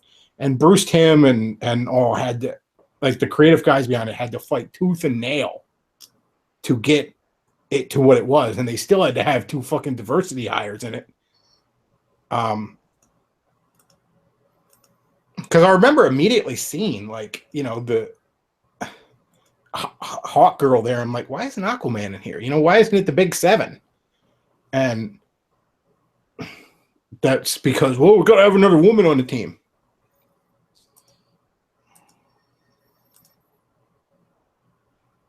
All right. Well, I think I'm going to bring in some callers because I think I've rambled on about cartoons enough. I know I was starting to talk about the Emoji Movie, and then I ended up talking about that absolutely terrible Teen Titans cartoon from the mid-2000s. Before we bring you callers, maybe it's be a good time to talk about some sponsors. Oh, good sidekick duty there. Yes, that is an excellent time to talk about sponsors. I had completely fucking forgotten. Yes, sponsors this week are Race Riot Apparel, where you can get you some shitlord shirts. New designs there all the time, and he is accepting designs, which he will split the proceeds with the artist, 60-40, 60 going to Race Riot Apparel. So if you have any design ideas, hit them up on racerioapparel@gmail.com, I think it is. There's contact information on the site. And, just put, submission ideas in the subject line, but also lots of great shirts there. Tons of things to just trigger the hell out of your commie friends. And, if you follow the code down there below, there'll be a discount involved. Also, sponsor this week, Reconnaissance Man by Aaron Clary. If you find yourself at a certain crossroads in life, and like maybe somebody just completely disillusioned you about a children's cartoon you once loved, and you're just thinking like, what am I doing with myself? I actually liked that fucking cartoon, and and you just think to yourself like, I need to get my shit together. This is a book that'll help you when you find yourself at a crossroads of life, and just say like, what do I want out of life? How do I get it? Take stock, that sort of thing. Available in audiobook format. and then Kindle and physical format. So check it out. And I just actually got the book. I'm going to read through it and let everyone know firsthand what I think. But as I've said before, I've seen books by Aaron Clarey change people's lives for the better. So do check this book out. And down below, you will see the tip jar, where if you appreciate this show, you like what I do, maybe you're like, finally, someone called out that fucking Teen Titans cartoon. You can donate below. I don't expect to be getting a lot from Teen Titan fans, though I don't know. Show that you're a good sport. That would be a great way to do it. Seriously, though, if you appreciate the show, donations of any size are greatly appreciated, especially in my current situation. And as I've said before, not just me, cannot reiterate that point enough, not just me, but it is very good to support the alternative media that you enjoy. You can support me by donating down below at the tip jar. You can support me by checking out the fine sponsors, because the more people check out the sponsors, the more they want to continue to sponsor. And you can also support me if you are just a broke-ass motherfucker by simply like, commenting, and subscribe. I know, that's annoying to hear, but people say it all the time because it works. If you like, you comment, and you subscribe, that helps this channel grow. All right. So enough e-begging and enough shilling. I'm going to go ahead and bring in our first caller. Let me bring the link in. First caller is Dick from Dick Reviews. Wants to talk to me about the trolling I used to do on the Twitter machine with my MGTOW link and alt-right link accounts. Let me go ahead and send him the message. Come on. Sorry, I'm using the mouse on the laptop, and it's kind of annoying. And I wanted to send it to him on Facebook. There you go. Boom. Okay. So first caller coming in here shortly. Perhaps he too would like to talk about how Teen Titans sucked. The chat is really not happy with me on that, but I'm sorry. Somebody had to tell you. Somebody had to break that to you. All joking aside, it's not a terrible cartoon. It's just kind of lame. It's not the worst thing ever, It's not. I mean, it's not like fucking Steven Universe or something, Can you or can you not hear me? I can hear you just fine. Fantastic. How are you weebs doing today? Not bad. So you wanted to talk to me about my trolling experiences? Kind of. The thing is, I'm doing a short video series on internet privacy, not censorship, privacy, and where it's going from here. And I'm not Dick Reviews anymore. I gave up that moniker like November, man. Oh, okay. I'm sorry. My current moniker is Nonsensical Rants, but you can call me Richard. My mother saw fit to give me the name. I think it's a fine name. All right. So what's your question then? Well, I'd actually just like to shut my fucking mouth and let you tell the entire story of when you were, what was it, Dark Link? Yes, that was the trolling Twitter accounts I had where I just wanted something where I could blow off steam and not have to worry about, offending anybody at all. And not that I'm particularly worried about that in the first place, but really just cut loose. So I got the idea of, I can't remember if this was before or after Pax Dickinson had been revealed to be the Duck Knight on Twitter, but it was probably around that time. And I decided, all right, so I'm going to make up a tweet. And I thought, all right, well, what if it was like, Dark Link, and he's just, he's just kind of your dark enlightenment version of Link. All right. So I went with MGTOW Link was the first one, because MGTOW had not been completely faggotized at the time. And I've always considered myself a little bit leaning in that direction. I'm very sympathetic to the original idea of MGTOW. So I went ahead and did that, and trolled the fuck out of a lot of people. I think I told Lindsay Ellis, can you help me with it was right in the middle of October, and I tweeted at Lindsay Ellis, can you help me with my costume? I'm planning to go to a party dressed as the ghost of your aborted little bastard. And I was wondering if you had any tips. And, of course, it got blocked. But, she fucking saw it. Totally worth it. And I trolled Spoonie. I trolled, a lot of the easy to troll ones. And just fucking with people left and right. And at some point there, I got my account got showed and got shut down. And I made a new account, which was alt-right link. And again, the dark link, picture of dark link is the thing. And then, what the hell was the one thing? It was something like the bio was like Gannon was right, something like that. And again, just trolling the hell out of people. And I remember at one point, like I sent Matt Forney and Craig Langley, my former sidekick, William Room, I sent them both a tweet from Dark Link. Like I messaged it to him on Skype or something, And I mean, Craig was my sidekick at the time, right? And neither one of them caught on that it was me. And I know I'd interacted with Forney a little bit on Twitter as the account. And like Craig even like messaged me back. He goes like, "Oh, I went to this guy's account. He's fucking funny." And I was like, "Well, thanks. I appreciate it because that's me." And if you're gonna do a troll account, now I kind of was a bit obvious at times to the point where I don't know how. If I had a bigger audience, more people probably would have caught on. Just from sheer numbers, somebody would have figured it out. Because I even like talked about like I read one of his tweets online, like, "Oh man, this one account that I started following, this is fucking hilarious." And I read one of the tweets on a live stream, and Matt was on a tweet on a live stream one time with me when I read one of his things. He's like, "Yeah, that guy's funny as hell. Like, I've met him before." And looking back, I don't know how it didn't get figured out sooner. But again, probably because it wasn't that big. I mean, I'm not that big even. So, but if you're going to do that, like one of the things I did was I fucked with me even, you know what I mean? Like I would actually make fun of myself a little bit on there, like tweet at my normal Twitter account. Like, I forget, it was something I did where it's like, I Dark Link tweeted at me like, "Why are you being such a pussy?" So, I mean, you got to almost not have a strictly speaking an agenda. If you're going to do a troll account, you got to just let it go. You got to get in the character and let him do what he's going to do.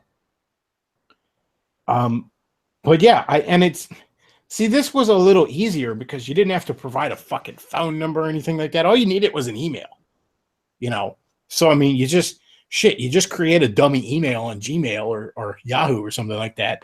And boom, you got yourself ready to go. But yeah, I was actually thinking of starting. Oh, you're still going. Go aahead. Finish. Yeah, I was thinking of starting another troll account. Like I wanted to go with maybe like Mexican Ghost. And I was fine until Spoonie's brother shot me would be the bio. Or maybe even make like my character the ghost of Lindsay Ellis's aborted fetus or something like that. But then I was just like, I looked into it and it's a bitch to start up a new Twitter account. And here's the other thing. I think on the second one, I had to, what the hell was it? Give my phone number. And again, you talk about privacy and all. A buddy of mine knew that it was me because I guess my phone number was linked to the account, and I guess it linked to my Facebook somehow, and then it sent her a message saying you may know this person. So like I can't, like, you have to be clever to hide your shit on one of these platforms now. Because again, they demand your phone number, they want all this shit. The fact that say like Jim has managed to not be successfully doxxed. Razor Fist has never been successfully doxxed, and Razor Fist even mentioned this on Sunday. He has to go out of his way to cover his tracks. He almost has to hide the real information in a sea of fake information because there's no suppressing the real information. That's how he explained how he does it. But Yeah, the privacy is a real issue, and it's a shame. And as much as all these feminists want to run their mouth about making things safe online for all the poor women's who are being cyber raped and all this other shit, like anonymity is what makes you safe. It keeps your identity from being stolen. It keeps fucking but they don't want you safe. They want you controlled. Well, actually, I came on here to ask you about trolling in particular, not necessarily anonymity, but it relates. So, what is the actual purpose of trolling? Like, what does it do for you, and what do you think it does for other people? Well, I'm sorry if this sounds like an interview. I haven't been drinking. No. What is the purpose of comedy? Almost. I mean, the kingdom benefits from having a jester. The kingdom. Everybody benefits from once in a while somebody taking the piss out of them. The last thing you want is to take yourself too seriously. If you do, you might just find yourself an obese, diabetic 35-year-old virgin who goes on Twitter and talks about needing to genocide those evil rural folk because they don't meet your fucking your arbitrary standard of superiority there, Film Robert.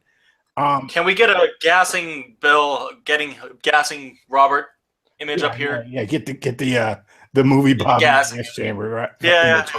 But no, seriously, I mean, like that's the biggest problem with the left is they don't know how to take a joke. They can't laugh at themselves. They can't laugh at anything, and you have to be able to. Humor is an intricate part. So why trolling? I mean, it serves a purpose. We all need to be a little less thin-skinned. We need people who can point and laugh at things. I mean, ridicule is one of the last weapons we have against some of the really bad things in the world. And laughter is the best shield against it. Yeah, certainly the last non-violent thing against it. I mean, so yeah, it's not good for your health to not be able to laugh at stuff, Yeah, I think trolling does serve a pretty big purpose. I think again, it serves the purpose of comedy in general. Oh, and I'm not even that great at it. I just, I actually used to joke like if it hadn't gotten showed, my goal with the Dark Link account was to make it bigger than me. Like make it much bigger and more recognized than the Bechtloff. And then let the mask slip. Like that was kind of my goal. But yeah, that trolling serves that purpose. It serves the purpose of just comedy. Not to mention helping you get rid of some stress at the end of the day from what I mean, it's definitely, it was definitely a lot of fun. I mean, and again, I pointed that at everybody. I made fun of Forney on there, made fun of Davis. I think it was right around the time of like the first feud between like Jordan Owen and Davis, like their first little breakup. I think Jordan had like tweeted that the one song by Johnny Cash, "God's Gonna Cut You Down." So I tweeted at both of them. No, I think this is a more appropriate song since this is a bitch fest between two divas, and it was like Taylor Swift's "Bad Blood." So yeah, it's just I was fucking with everybody on there again, myself included. I went after my own self on there quite a few times, which is part of the reason nobody thought it was me.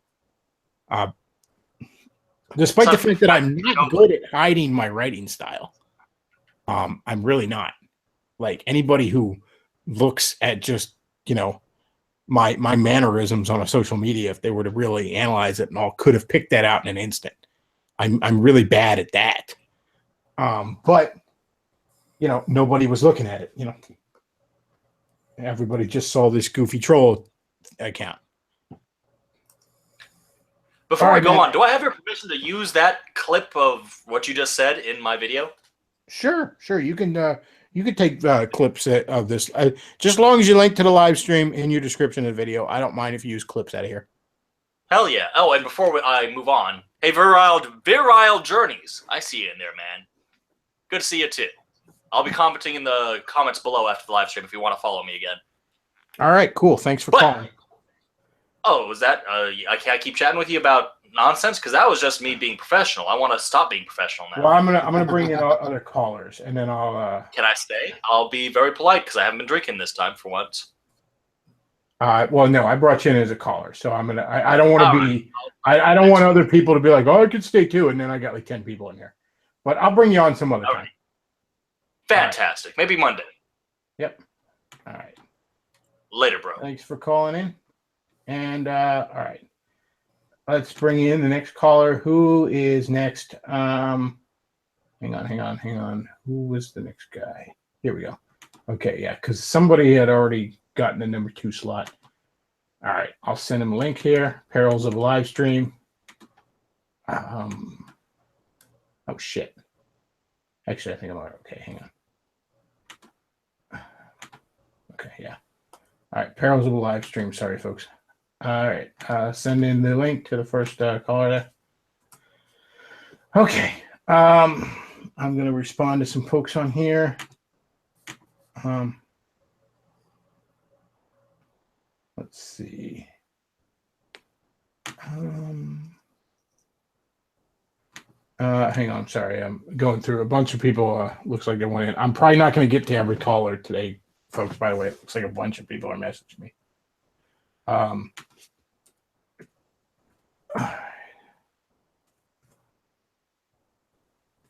And probably might only get to 2 more callers. So,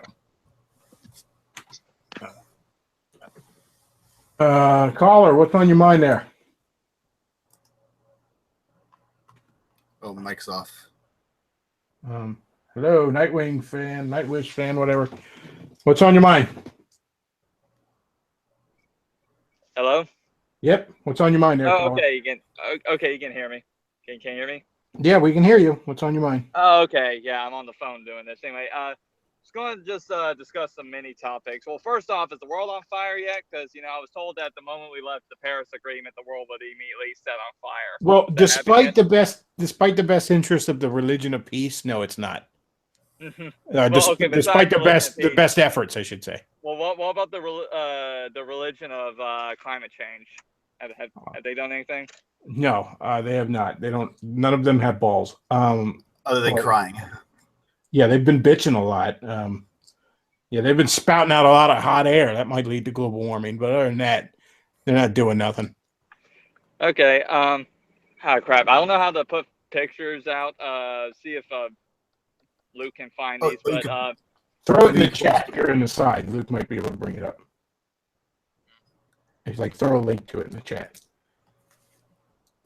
But yeah, I mean, Muslims are trying to set the world on fire, but other than that, maybe that's the source of all the global warming. Did you ever think about that, guys? All those bombs going off.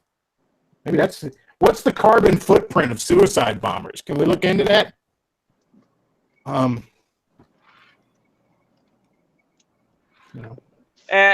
I'll just go with the topics anyways. So the first off, apparently Salon, yeah, I know, Salon for once might have had fucking hindsight. I'm shocked. But they brought up how the quote-unquote blue wave is not coming. Nope. In 2018, and that impeachment of Trump's not happening. And I'm wondering if we have or might finally be coming to the acceptance stage of grief, or you think I might be getting ahead of myself here? Well, I mean, if leftists were capable of accepting reality, they wouldn't be leftists. Yeah. But yeah, a handful of the smarter ones are admitting like, oh shit, like we're gonna get fucked in 2018. And yeah, a lot can happen between now and 2018, but that's definitely the direction we're headed. Well, if you look at the map, you know what? Like it's like over. I think it's. I can't remember the numbers. Like I think 15 or 20-ish blue states are up for grabs, and like 5 red ones are. So it's like even if best case scenario they win all of them, that's still not going to make a huge dent. Well, I mean, what they say is up for grabs, and what really is, I'm a little suspicious of. Yeah. I mean, what's up for grabs in 2018 is a third of the Senate and the entirety of the House. Yeah. So let's not get let's not take conventional wisdom too seriously, because several governorships. I'm not sure what the thing is with governorships, but there's at least some governors are up for re-election. Obviously tons of local and state level shit. And like I said, the entirety of the House and a third of the Senate every 2 years. So, we talk about what's up for grabs. Well, it's easy to say, well, this guy would never win. But, a few years ago, would you have predicted where we are now?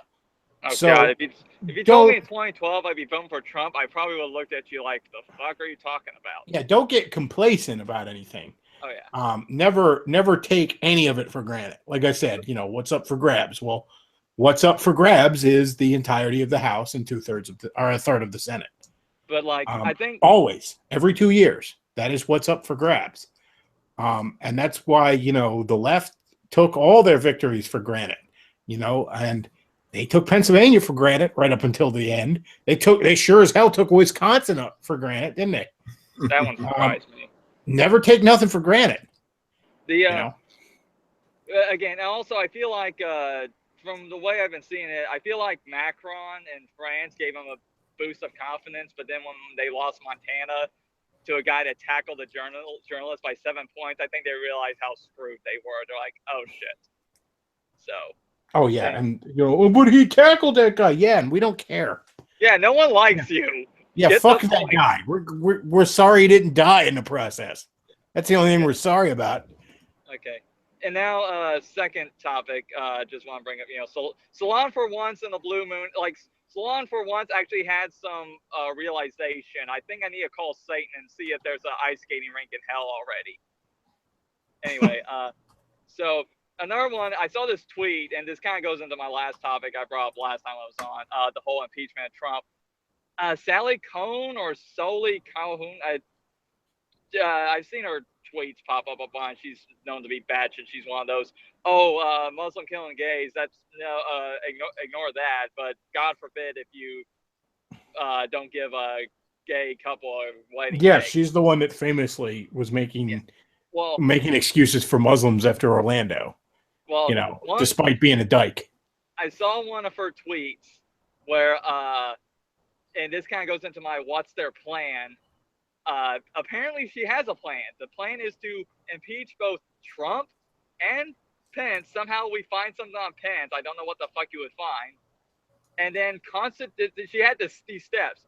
Constitutional crisis, run emergency election, Ryan versus Clinton wins. And I'm like going, okay, there's several steps on how this is all right, I read that. Bullshit. Here's where you're wrong, sweetie. First of all, impeaching Trump in and of itself doesn't remove him from office. Several things wrong here. Did we not learn from Clinton that it's another step to remove him from office? But let's say you get Trump run out of town on office. Okay, Mike Pence is president now. And yes, Ryan is third in line, but he's only third in line, really, if something were to happen to both Trump and Mike Pence at the same time. If Pence was president, the first duty would be to appoint a new vice president. Yeah. He wouldn't need any kind of, I don't even think he needs Congress's approval. He just appoints a new fucking vice president, which wouldn't be funny if it was Trump. But, he just appoints a new fucking vice president. So unless, both are, God forbid, killed at the same time, there's no scenario where Paul Ryan even fucking really becomes president. Second of all, there would be no constitutional crisis. He would just become fucking president. Like, Hillary is not anywhere in the line of secession, okay? Yeah. Like, I'm pretty sure I might be fucking ahead of her, all right? She's nowhere in the fucking line. Like, you'd have to, unless they nuke all of D.C., and what's that one TV show where they always have a designated survivor or something? Yeah, every time survivor. It's not you, Hillary. No scenario is it fucking Hillary, Sally, all right? I hate to break that to you. The only possible scenario would be if you could absolutely prove this Russian fucking nonsense theories of theirs, which good luck proving shit that is obviously not true. But if you could absolutely prove it and take it to the Supreme Court and have the election nullified, would be the only, and there's no precedent for that. I'm just spitballing. That's the only possible fucking way. But even that, I mean, you can't prove something that obviously did not fucking happen. Yeah. But and the thing is, I'm looking at this, I'm like, okay, there's so many things wrong with this that would never happen in a million years. But a part of me just would love to run through the scenario to see what would happen if Ryan went. Like, we go through all this, emergency election, Clinton versus Ryan wins. It's like, okay, what's your plan now? Since that went to shit. Was getting caught part of your plan? So yeah, I just saw that. I'm like, that's fucking hilarious. Well, And, this fucking person who is supposed to be, lecturing us all on the workings of government for a living doesn't know basic fucking middle school civics class shit. yeah. And finally, before I duck out, since you brought up Batman Brave and the Bold, I want to discuss. I've only seen a handful of episodes of Batman Brave and the Bold, but this one is easily my favorite episode, and I think it was easily the funniest and the best. There's an episode where Batman gets really injured, like he's like wrapped in bandages, but it's only a temporary thing. But he's going to be out of commission for a while. Well, he's in the watchtower, and Martian Manhunter's keeping an eye on him. It's like, oh, don't you go anywhere. But of course, the whole episode, he's trying to escape, and John just keeps like grabbing him, putting him back in the hospital bed, going, no, you stay here. So that part's funny. But what's best is it's like Superman, Green Arrow. What's the stretch you guys say? Elastic Man in DC. Plastic Man. Yeah, and Aquaman. Those four. They're like, well, shit, if the villains find out that Batman's out of commission, they were going to tear up Gotham. So they decide to dress up as Batman and be Batman for like a couple of days to, to patrol the city of Gotham to make it look like, oh yeah, Batman's totally not out of commission. Well, the entire time they're fighting Batman's rogues gallery, and they're getting their asses kicked constantly. They're like, how does Batman do this? And it's just funny watching back and forth. Well, finally, Superman's like fighting Bane and his minions, and his minions are like as strong as Bane. I don't know if these were actual characters or just like regular grunts that Bane had in the show. But finally, Superman's getting his ass kicked, and he finally just goes, fuck it, and punches one of the minions through 3 walls, and Bane and his minions are just like, the fuck? Because they think that was Batman somehow. They did something kind of like that in the 90s cartoons. And I can't remember if this was technically a Superman or a Batman episode, because this was back when it was the Superman Batman show. And like Batman was being mind controlled by Brainiac to like but as Bruce Wayne to build this like rocket or some shit in Bruce Wayne's like, the Wayne Industries lab or something. And so Superman actually pretended to be Batman. And he was even able to mimic the voice, because Superman can mimic voices. And because okay, fine, whatever. Because we definitely need Superman to have another power. But anyways, there's bits where like he's fucking with some Batman villains, and they're just like, how, like they think they've killed him and it didn't work or anything like that, and he's quickly like moving at really fast speeds to appear in front of him at the end of a hallway or something. Like, it's almost like, Jason or Michael Myers or something. Like every time they turn around, he's in a different spot. Like, he's just fucking with them relentlessly. He's having way too much fun with it. It was a really good episode. Robin had to keep reminding him not to smile. And there's like one scene in there where he smiles at this one fucking bad guy, and the bad guy freaks out because he's like, that's even creepier. Oh, that's great. That was the one thing Michael Keaton did really well as Batman, is that he could look intimidating fucking smiling. Like, he didn't have to do that stupid gravelly voice that fucking Bale did. Like, he could smile at a guy, and it's like, oh man, he's gonna fuck you up. Yeah, and people forget that Batman killed. Michael Keaton's Batman murdered people. He set a dude on fire in the second one. Yeah, but it was always the second one. I mean, that's a whole different. That's what happens when you don't put Tim Burton on a leash. Exactly. I've said that numerous times on here. All right. Well, I got to move on to got a couple more callers, and then I'm gonna call it a night. Oh, yeah, Batman smile. Thank you for having me. No problem. Okay. Later. Bye. Bring in the next caller. Let's see. And there we go.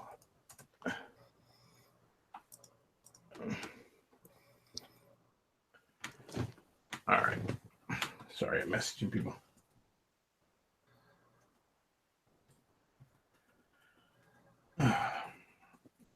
Okay. But yeah, have I mentioned tonight that the Teen Titans cartoon is grossly overrated? I'm not sure if I mentioned that. No, please inform me. Tell me more. It is. All joking aside, that it sucks isn't even fair. It is just grossly overrated. But yeah, it's like I said, comparing that to what the? Hang on, did I not send it to him? Oh, I didn't send it to him. I'm sorry. Like I put it in the thing and I forgot to hit enter in the little message thing. I'm sitting here like, where's the guy? Man, why isn't he coming on yet? Oh, that's because I'm stupid. Never mind. Yeah, I copied and pasted the link right into the little message thing on Skype, and then I just stupidly didn't hit enter. Like he just messaged me like, "Where's the link?" I'm like, "Oh, kind of dumb." Yay! All right, caller, what's on your mind? Hey guys, can you hear me? You're a little scratchy, but yeah, we can hear you. A little scratchy? Yeah, sorry. Try to fix that the best I can. So before I get started on my main topic, and I gotta tell you, Bechtloff, I don't know what universe you come from. Like, I don't know if they call it Bearstein Bears. They call it Bearstein Bears over on this side. But Teen Titans is great. You're wrong. Oh well, the universe I'm from, it's this mangy piece of like watered down garbage. Yes, and I know, and you're also wrong. Because I'm just telling you, my anime is up. Your stuff is down. And my condolences. Okay, yeah, all right. You and your gook tunes. But Yeah, what's your question? Because you are scratchy. It's not a question. Well, first, did you guys hear about the terrorist attack in London today? Or did I just we talked about it. I mean, it's not fucking news. That's, yeah. You might as well be telling me it rained in London. Yep. No casualties. I mean, no deaths yet, from what I saw. Not that, even though I only give like half a shit at this point, to be honest with you, because I mean, it's not news. how like, and the thing is that Jeremy Corbyn, like that limp-wristed faggot, is getting more popular. I swear to God. Yeah, because I'm sure all the fucking Muslims love him. Oh yeah, of course. He's spreading his butt cheeks for him. Oh yeah, he gives flowers to dead terrorists, right? He puts flowers on dead terrorist graves. I'd make a flower out of fucking bacon and put it on their grave. Yeah, I know. And I don't even like bacon. But this guy's a commie shithead. Of course he's gonna do this. Because what are commie shitheads? Suicidal, above all else. I swear to God, they're like fucking insects with like something's wrong with the programming. At least an insect has survival instincts. But oh yeah, and also actually I was gonna ask you guys, do you guys ever watch The Dark Crystal? Yeah, sorry, a little bit more off topic. I saw it like years ago. I've been meaning to watch it recently. Man, you gotta like, I'll just tell you, like, I just rewatched it recently and I was amazed. Like, I was worried it wasn't gonna hold up, but I'm just saying, it's amazing that those are puppets. Like, sometimes it's hard to believe, honestly. But yeah, rewatch it. You'll still like it, or at least you might still like it. I still liked it. It is dated, but dated in a good way. All right. Well, I'll put it on the list. I got some audio issues with you, so I'm gonna have to. Okay, yeah, that's fine. So it's still scratchy. Yeah, and there's an echo now. Okay, yeah, go ahead. Thanks for the call. Appreciate it. Oh yeah. All right. And I'll put that on a list of stuff I was meaning to watch, but something I watched recently, I don't know if I mentioned it on here, that was actually really good, and I caught the whole thing on YouTube. There's a channel I discovered called Good Bad Flicks, and he was talking about it. But it's called The Stuff, and it's a horror movie it's like a horror comedy from the 80s. And basically it's like there's this dessert item called The Stuff, and it looks like whipped cream that like everybody's eating, and it turns out the stuff is actually alive and semi-sentient, and it's taking people over and like eating them from the inside. Pretty good movie. It has a lot of real pacing issues. Like, it feels like whole chunks of it are really just dropped onto the floor, and there's times that like the plot's moving slow and then just moves at this breakneck fucking speed, and it's really got some issues in it. But there's solid performances. All the little fake commercials for the stuff in it are really good. It's like I said, I found the entire thing free on YouTube, so you probably can too. But it's worth a watch if you're a horror guy. I'm gonna bring in last caller for the night is John Steele, so I'm gonna bring him in. he just shared with me a picture of a Hillary Clinton tweet. Okay, so this tweet is from November of 2015, I guess. November 19th. Let's be clear. Islam is not our adversary. Muslims are peaceful and tolerant people and have nothing whatsoever to do with terrorism. Well, that tweet has not aged well. What the hell is this? A request from the audience. What is that? What is that manga crap? It's something called My Life Me. Huh. Some goop tune. It looks surprisingly American. Well, the animation-wise is. John Steele, what's on your mind? Hold on a second. I was having trouble with my controls here. 1 second. Yes, what was on my mind was talking a little bit. I know, Bechtloff, you don't care about anyone else but the what's going on in your rural community. But for the rest of us white-loving people, we are concerned about what just happened in London tonight. I think it's really fucked up and it deserves to be talked about. Here's the thing, though. I'd love to fucking fix it, but nobody in a position to fix it wants to fix it. I mean, like, you just have to fucking drive these people from your lands. They will not stop. They will not stop. You cannot peacefully coexist with the fucking Borg. You must, at the very least, drive them from your lands. And until everyone's willing to take it fucking seriously, I don't know what else to say. I've been on here numerous times. I've done the fucking Orlando stream. I've done the fucking, this, that, and there's going to, what is it? It's Ramadan. This shit's going to be weekly at least. I don't have the emotional energy for it. I mean, what is there to say? Remove fucking kebab. Oh, we don't want to do that. Well, then, I feel like a doc. Imagine if you were a doctor and somebody came in like, well, I have this problem. And I'm like, okay, I've diagnosed your problem. Here's the fucking pill. Well, I don't want to take that pill. It looks pretty big. I might have a hard time swallowing it. Well, I don't know what the fuck to do for you, okay? Go die, I guess. Go die. I don't know what else to tell you, all right? Like, anyway, Luke, you were going to say something. Sorry, Luke. John Steele, how long ago was this tweet made? Which the one on the screen. The Sadiq Khan's. I think that was yeah. I don't know when that was made exactly. I think it was during the during the campaign. Oh, of course. Here's the thing. There are still some people in London who are, in any meaningful sense of the word, fucking English, and like, when the wrong fucking soccer team wins or loses, these motherfuckers will burn down a bar. Where are they now? Why are they not, burning down some mosques? Like, do something about it. I don't know what else to say. I'm tired.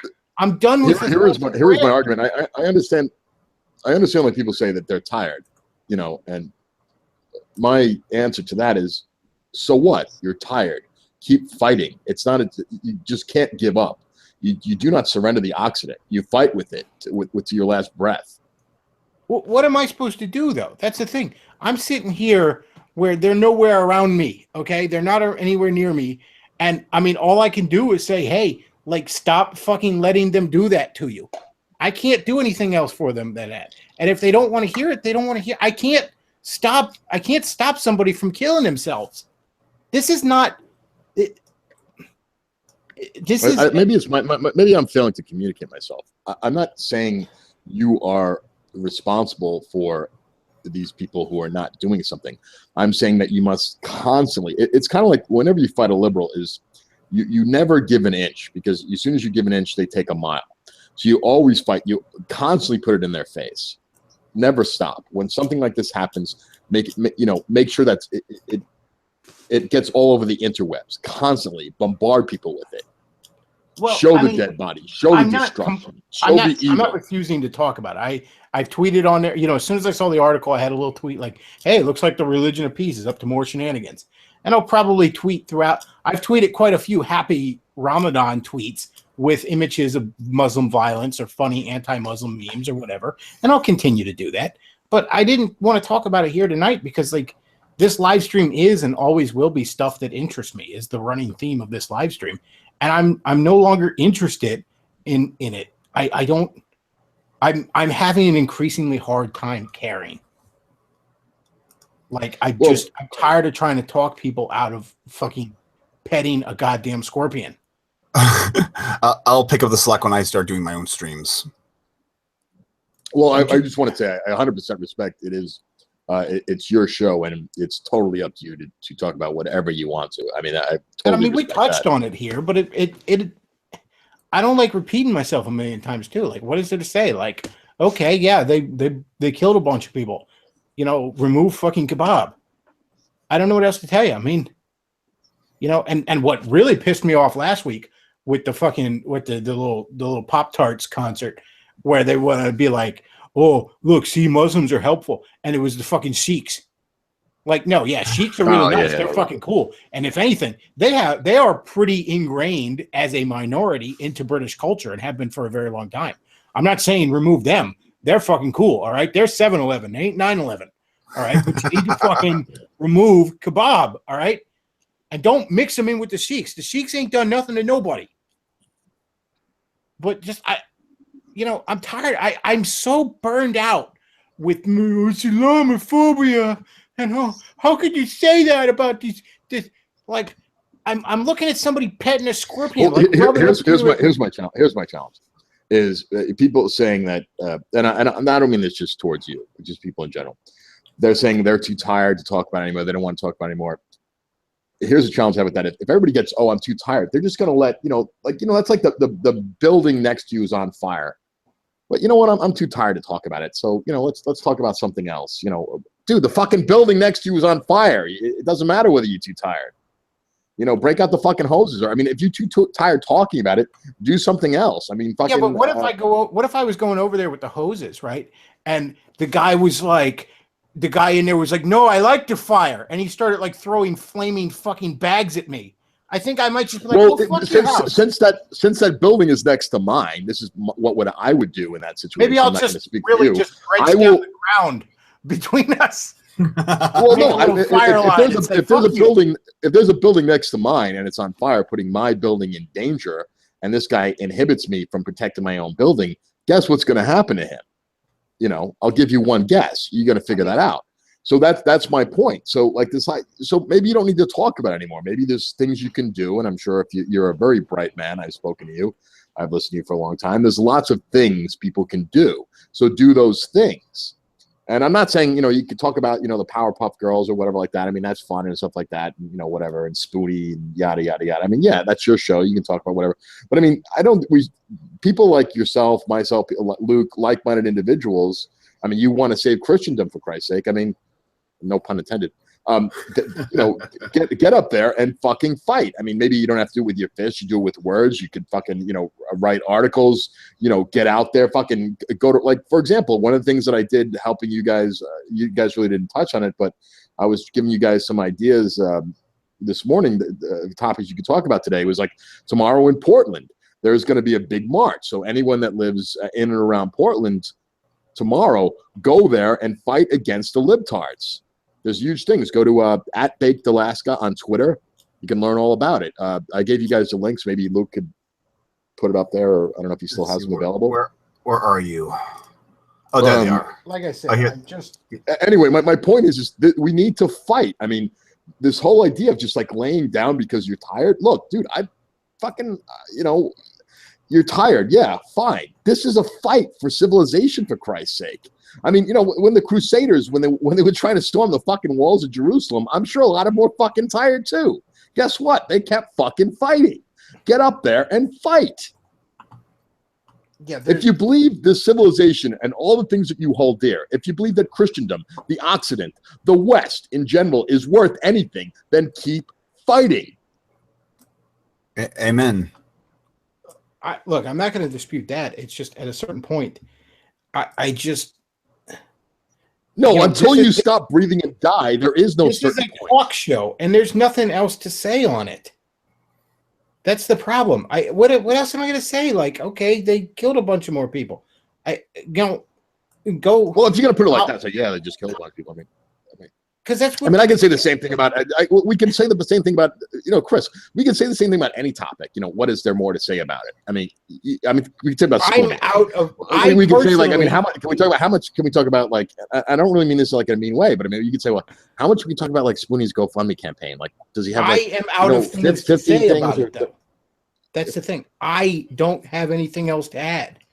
I'm a little burned out, so I got to retreat from it for a moment until I have more things to add. Until then, yeah, I'll share shit on Twitter and I'll be like, hey, look, they're not fucking, gonna be civilized and get along with you. But at a certain point, it's, oh shit, okay, they bombed some people.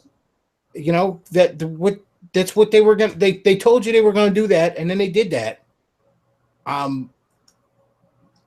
Yeah, but Chris, people are Europe dead in particular. People are dead. I mean, they're voting for this. That's what they want. This is the future. Don't call it a grave. It's the future they chose. I don't know what else to do for them.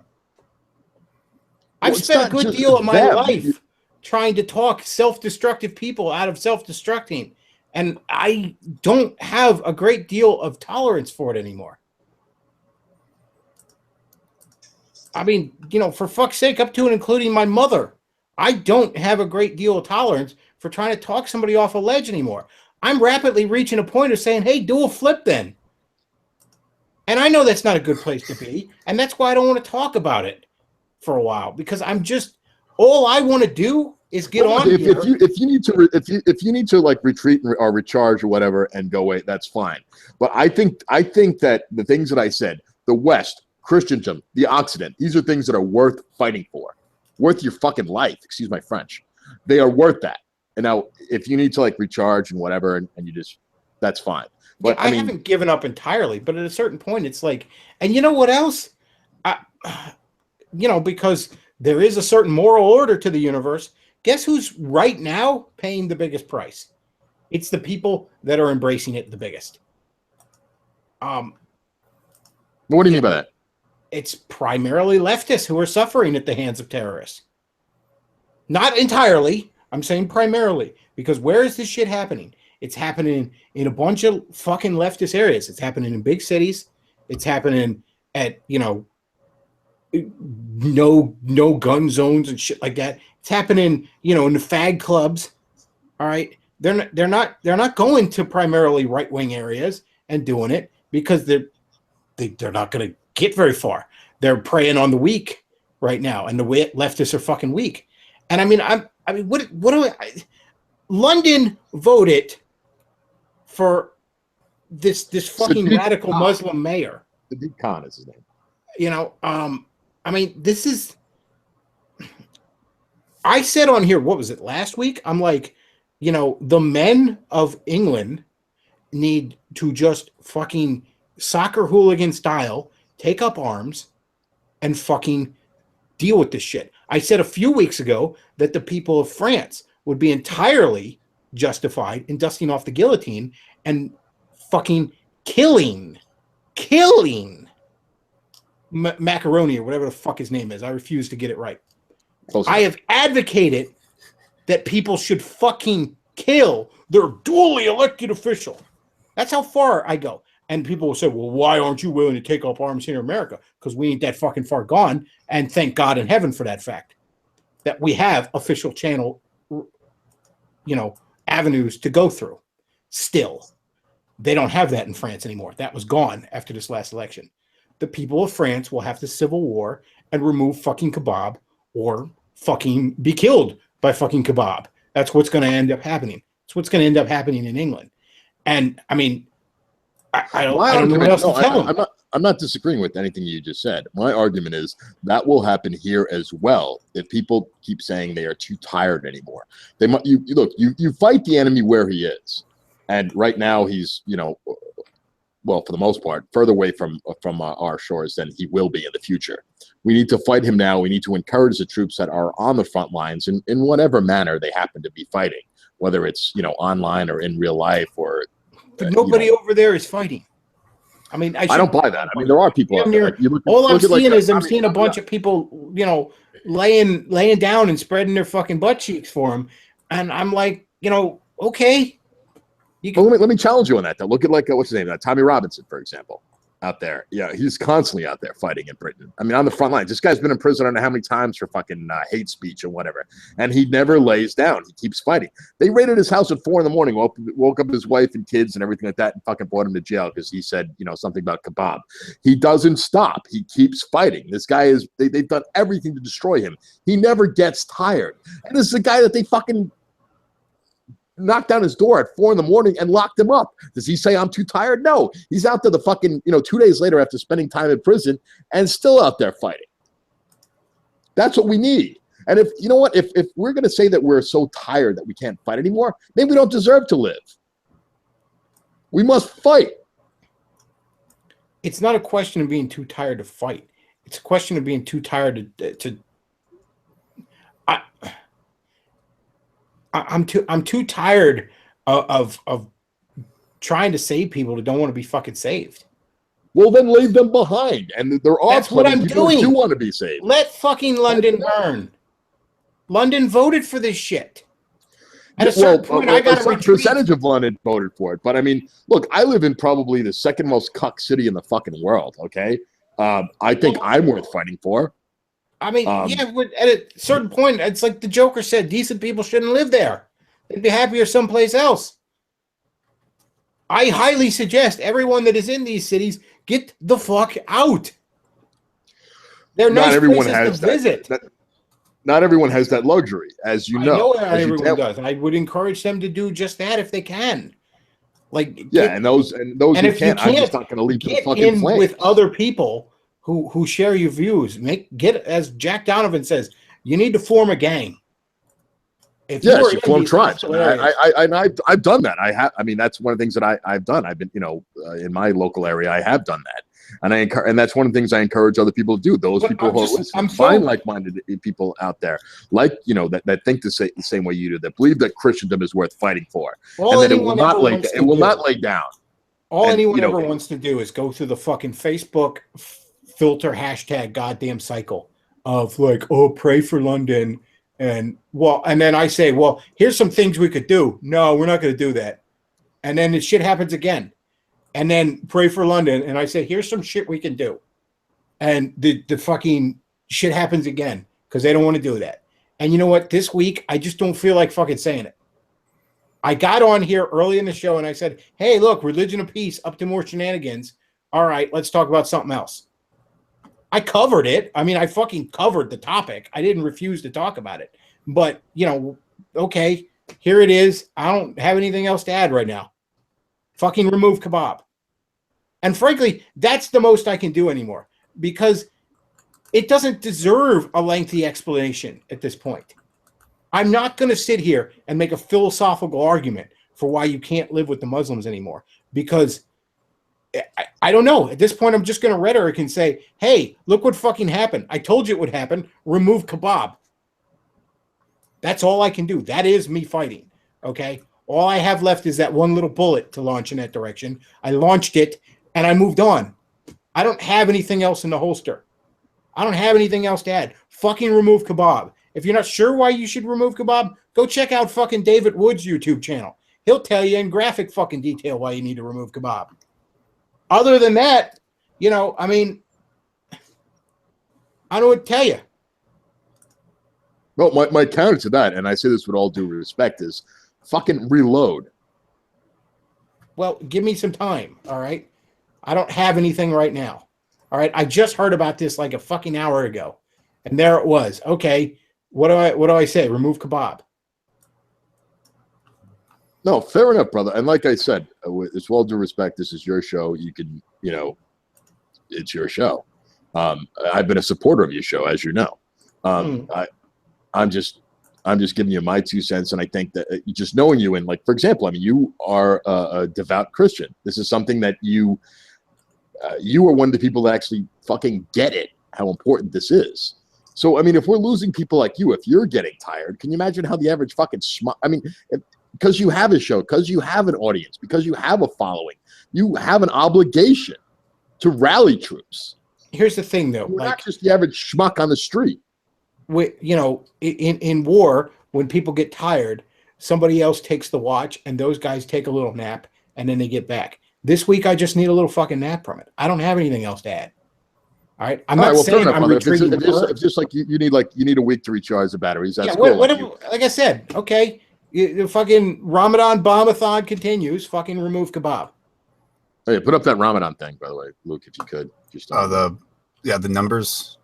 Oh, and by the way, just another little fun fact. Oh, Ramadan, it's this time of fasting. No, it fucking isn't. All right?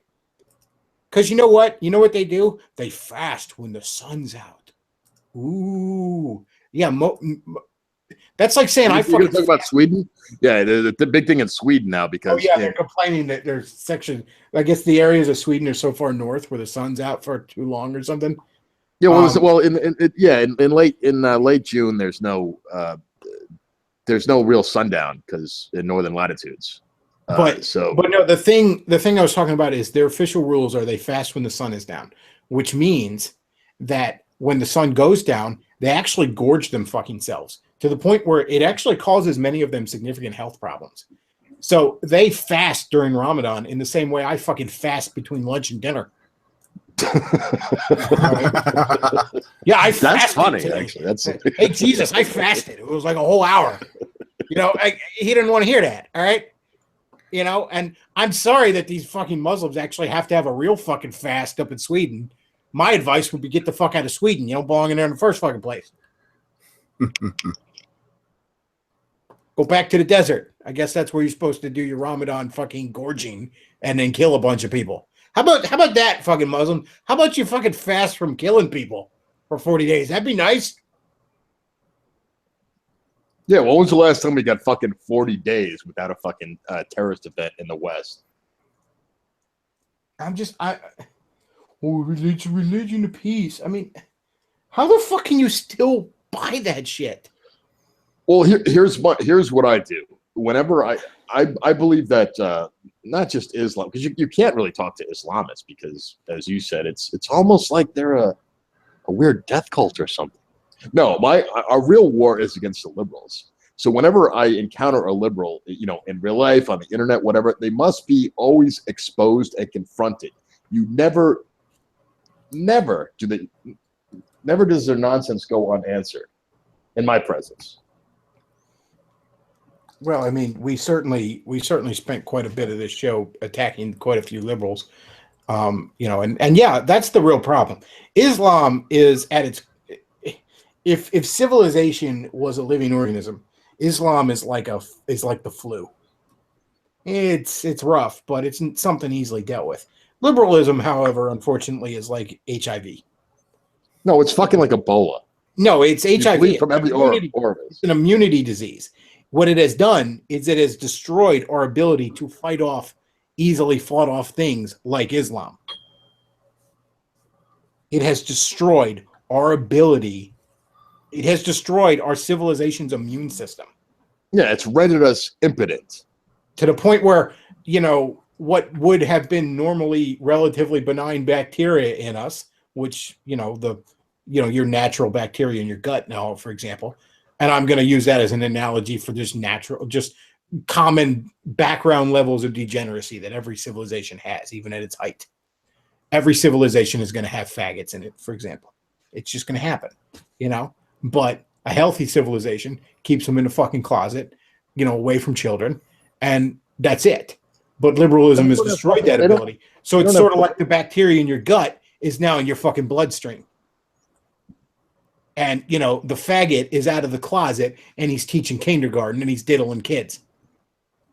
Exactly. So it has destroyed our ability to regulate any kind of immune system. Right. So when you get tired of talking about kebab, then you should switch gears and start talking about let's get these fucking liberals away from diddling our fucking kindergarten children. I mean, there's always a battle to be fought. Well, I mean, and this episode. If you care about civilization, you'll keep fighting it. I mean, this episode, we talked about the Paris Agreement and the climate change horseshit. We talked about Kathy Griffin. We shit on Movie Bob and Sally Cohn a little bit. We shit on some liberals today. We always do that. That's never an episode will go by without me shitting on leftists. I mean, I just came out here and said I hope Kathy Griffin is ruined, not because of her what she did, but who she is. I reiterate this. I'm normally inclined to give the benefit of the doubt to comedians when they step over the line because of the nature of their job. They're bound to do that. I am no longer, however, inclined to give the benefit of the doubt to leftists. So fuck Kathy Griffin. Let's string her up. Luke, your thoughts? I couldn't agree more. Although if there's too much lacking of bashing Islam or Western civilization, I'll be happy to pick up the slack on my own stream when I start them. Okay, well, I look forward to listening to those with all And sincerity. anybody who hasn't checked out his channel, go watch David Wood's videos on Islam. This is a Christian apologetic who is absolutely brilliant at dissecting Islam. He has studied Islam more than most people have studied their own religion. And Islam isn't an easy thing to study because it's incoherent as all fuck. Yeah, I actually tried reading the Quran. I mean, I did read it. I don't know if any of you guys have tried reading it. I mean, I have tried. I read the English translation of it, so maybe something got lost in the translation. But I know I made several attempts at it. It is incoherent. It doesn't really make. Maybe there's someone in the chat that knows, but it doesn't make any sense to me. No, it doesn't. It really doesn't. Here's the thing: most religions you can sum up in a paragraph.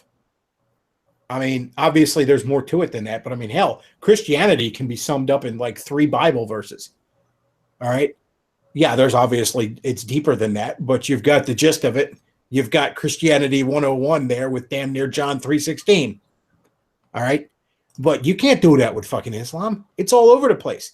That's actually one of the weapons the liberals have, because there's plenty of passages that sound pretty peaceful when taken out of context, because it's literally all the fuck over the place. Okay, so it wasn't just me. No, it's madness. I mean, it's that book might as well be just filled with fucking knock jokes for all the sense it makes. I don't think that would get 500 million people to want to kill everybody.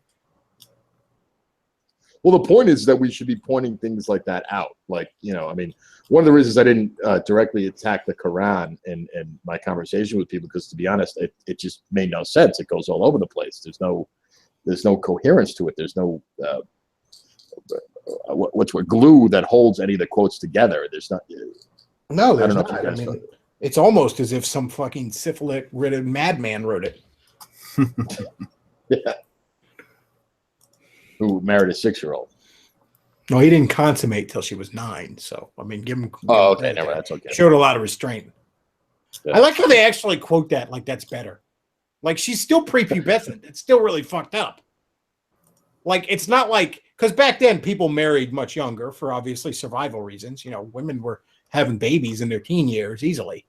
But it's not like he married her at 9 and then consummated when she was 13. After she had her first blood or something like that. No, he fucked a prepubescent child. According to the Quran, he fucked a prepubescent child. Oh, this isn't something where we're arguing over age of consent laws in different cultures. This is she was pre-fucking pubescent. There was no grass on the field. You shouldn't be playing ball, buddy. I don't know how much clearer we can make that, but apparently he didn't get that fucking memo. Well, just to give a possible solution, I have found one verse from what's called the Hadith that could summarize Islam very well. Sahih Muslim 133. The Messenger of Allah said, I have been commanded to fight against the people until they testify that there is no God but Allah and Muhammad is his messenger of Allah, and they establish a prayer and pay zakat, or poll tax. Yeah, and actually that is a quote that they most Islamists agree with, that this is what they say when that's the quote that they use to say that no, you are not forced to convert to Islam. They argue that specific quote. Good that you brought that one up, Luke. They say, oh no, we're not saying that everybody has to be become an Islamist. You can keep your own religion, but you have to pay a poll tax. And there's actually other quotes in there saying that you also have to you don't have to worship Allah, but you have to abide by the rule of Allah. In other words, Sharia. Yeah, it's funny how the same fucking leftists that, are mad if the president says Merry Christmas don't seem to have a problem with that. Well, That's my point. Okay, go ahead. Sorry. I'm going to go ahead and wrap this up here shortly, but I want to leave with a little story from me from middle school. I was but a wee tiny shitlord at the time, but I was still a bit of a shitlord at heart. And this is a true story, by the way. It's a true story. We were in the history class. We called it social studies then. I don't know why, but when I was a kid, they started calling history social studies because I guess we were just starting at the point where we had to gay everything up, I guess. But we were learning about Islam within the context of this. And the one kid apparently was Muslim, and he brought in his prayer rug. And I got one of my earliest detentions for asking him, and I quote, "Does it fly?"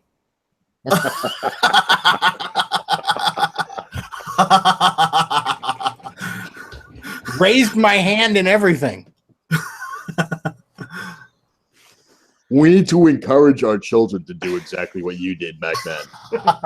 You're just asking. No, my point, attack them on every front, whether it's your fucking kids in the school. Like, give them no quarter. Give them no rest.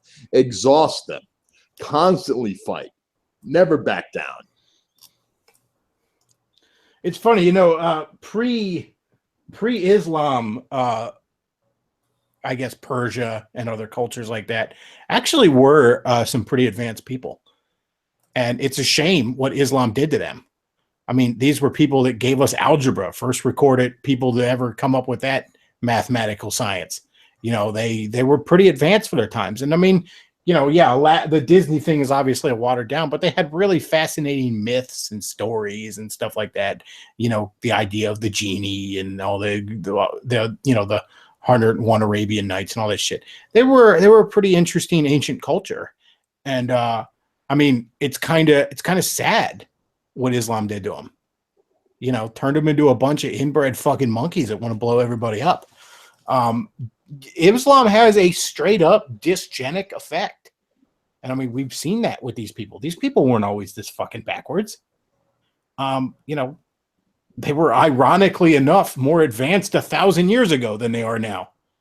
I mean, they have a little bit more technology, but that's just shit they stole from other cultures. It's a damn shame what Islam has done to them. And again, you could judge a worldview by its fruits. Look at, the eugenics effect that Christianity had on Europe. It took a people and it bettered them even. Hell, other world religions even have far better, results than this. I mean, it took a relatively advanced, civilized people and turned them into fucking monsters. That's what it did. That's the fruits of Islam. Never mind trying to coherently understand it. Just look at what this mind virus does to people. It's interesting too. Again, this is something I heard from David Wood, but this is very interesting. Muhammad was, I mean, he was Arab, but he was more or less white. He's actually described in the Quran as being very, very pale. And had him a bunch of Dindu slaves, actually. Big proponent of the Dindu slavery. Which is especially ironic given that for some fucking reason, there are tons of blacks that consider Christianity the white man's religion and they're all about Nation of Islam shit.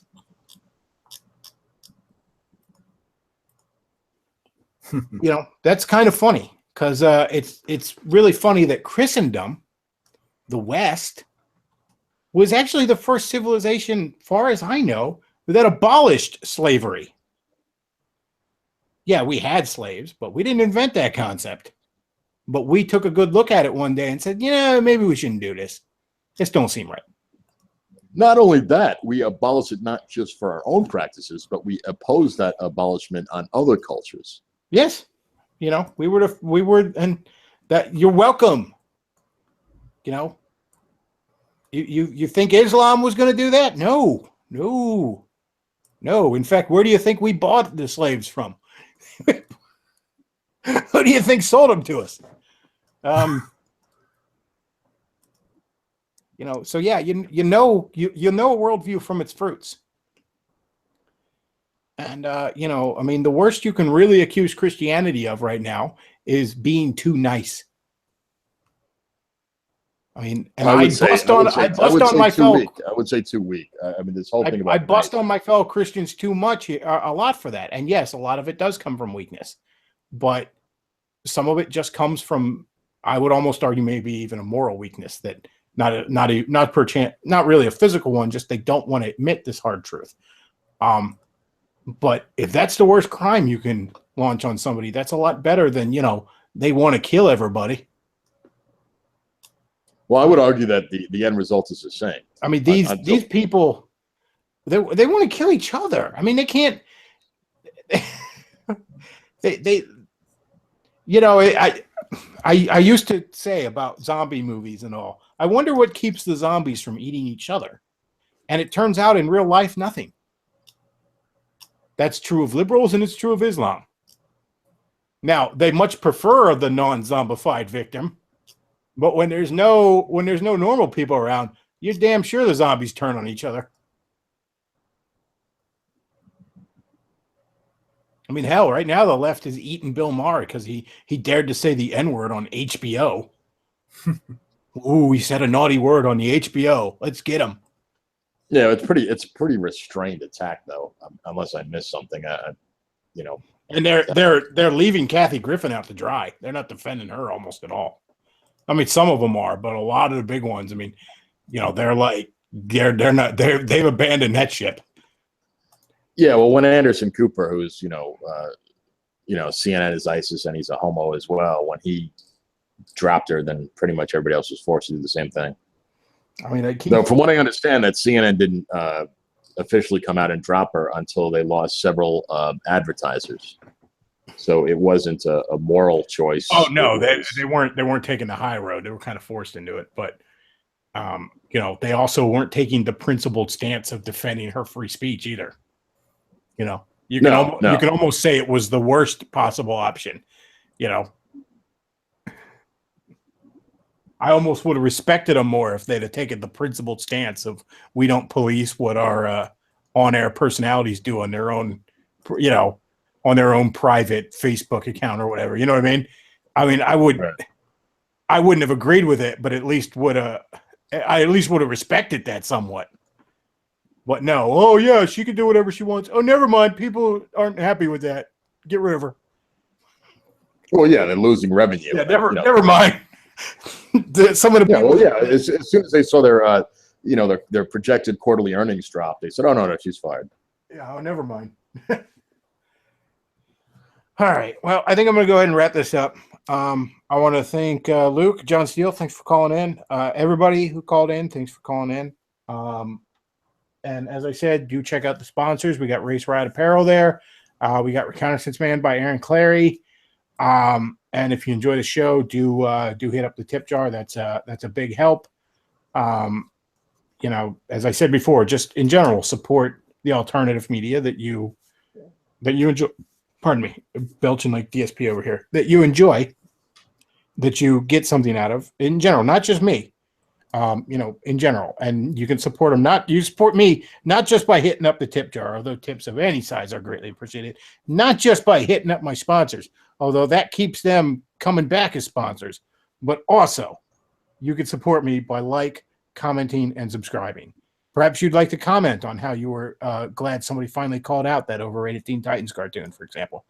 But yeah, all right, folks, that's all we got for this week. And Bechtloff out.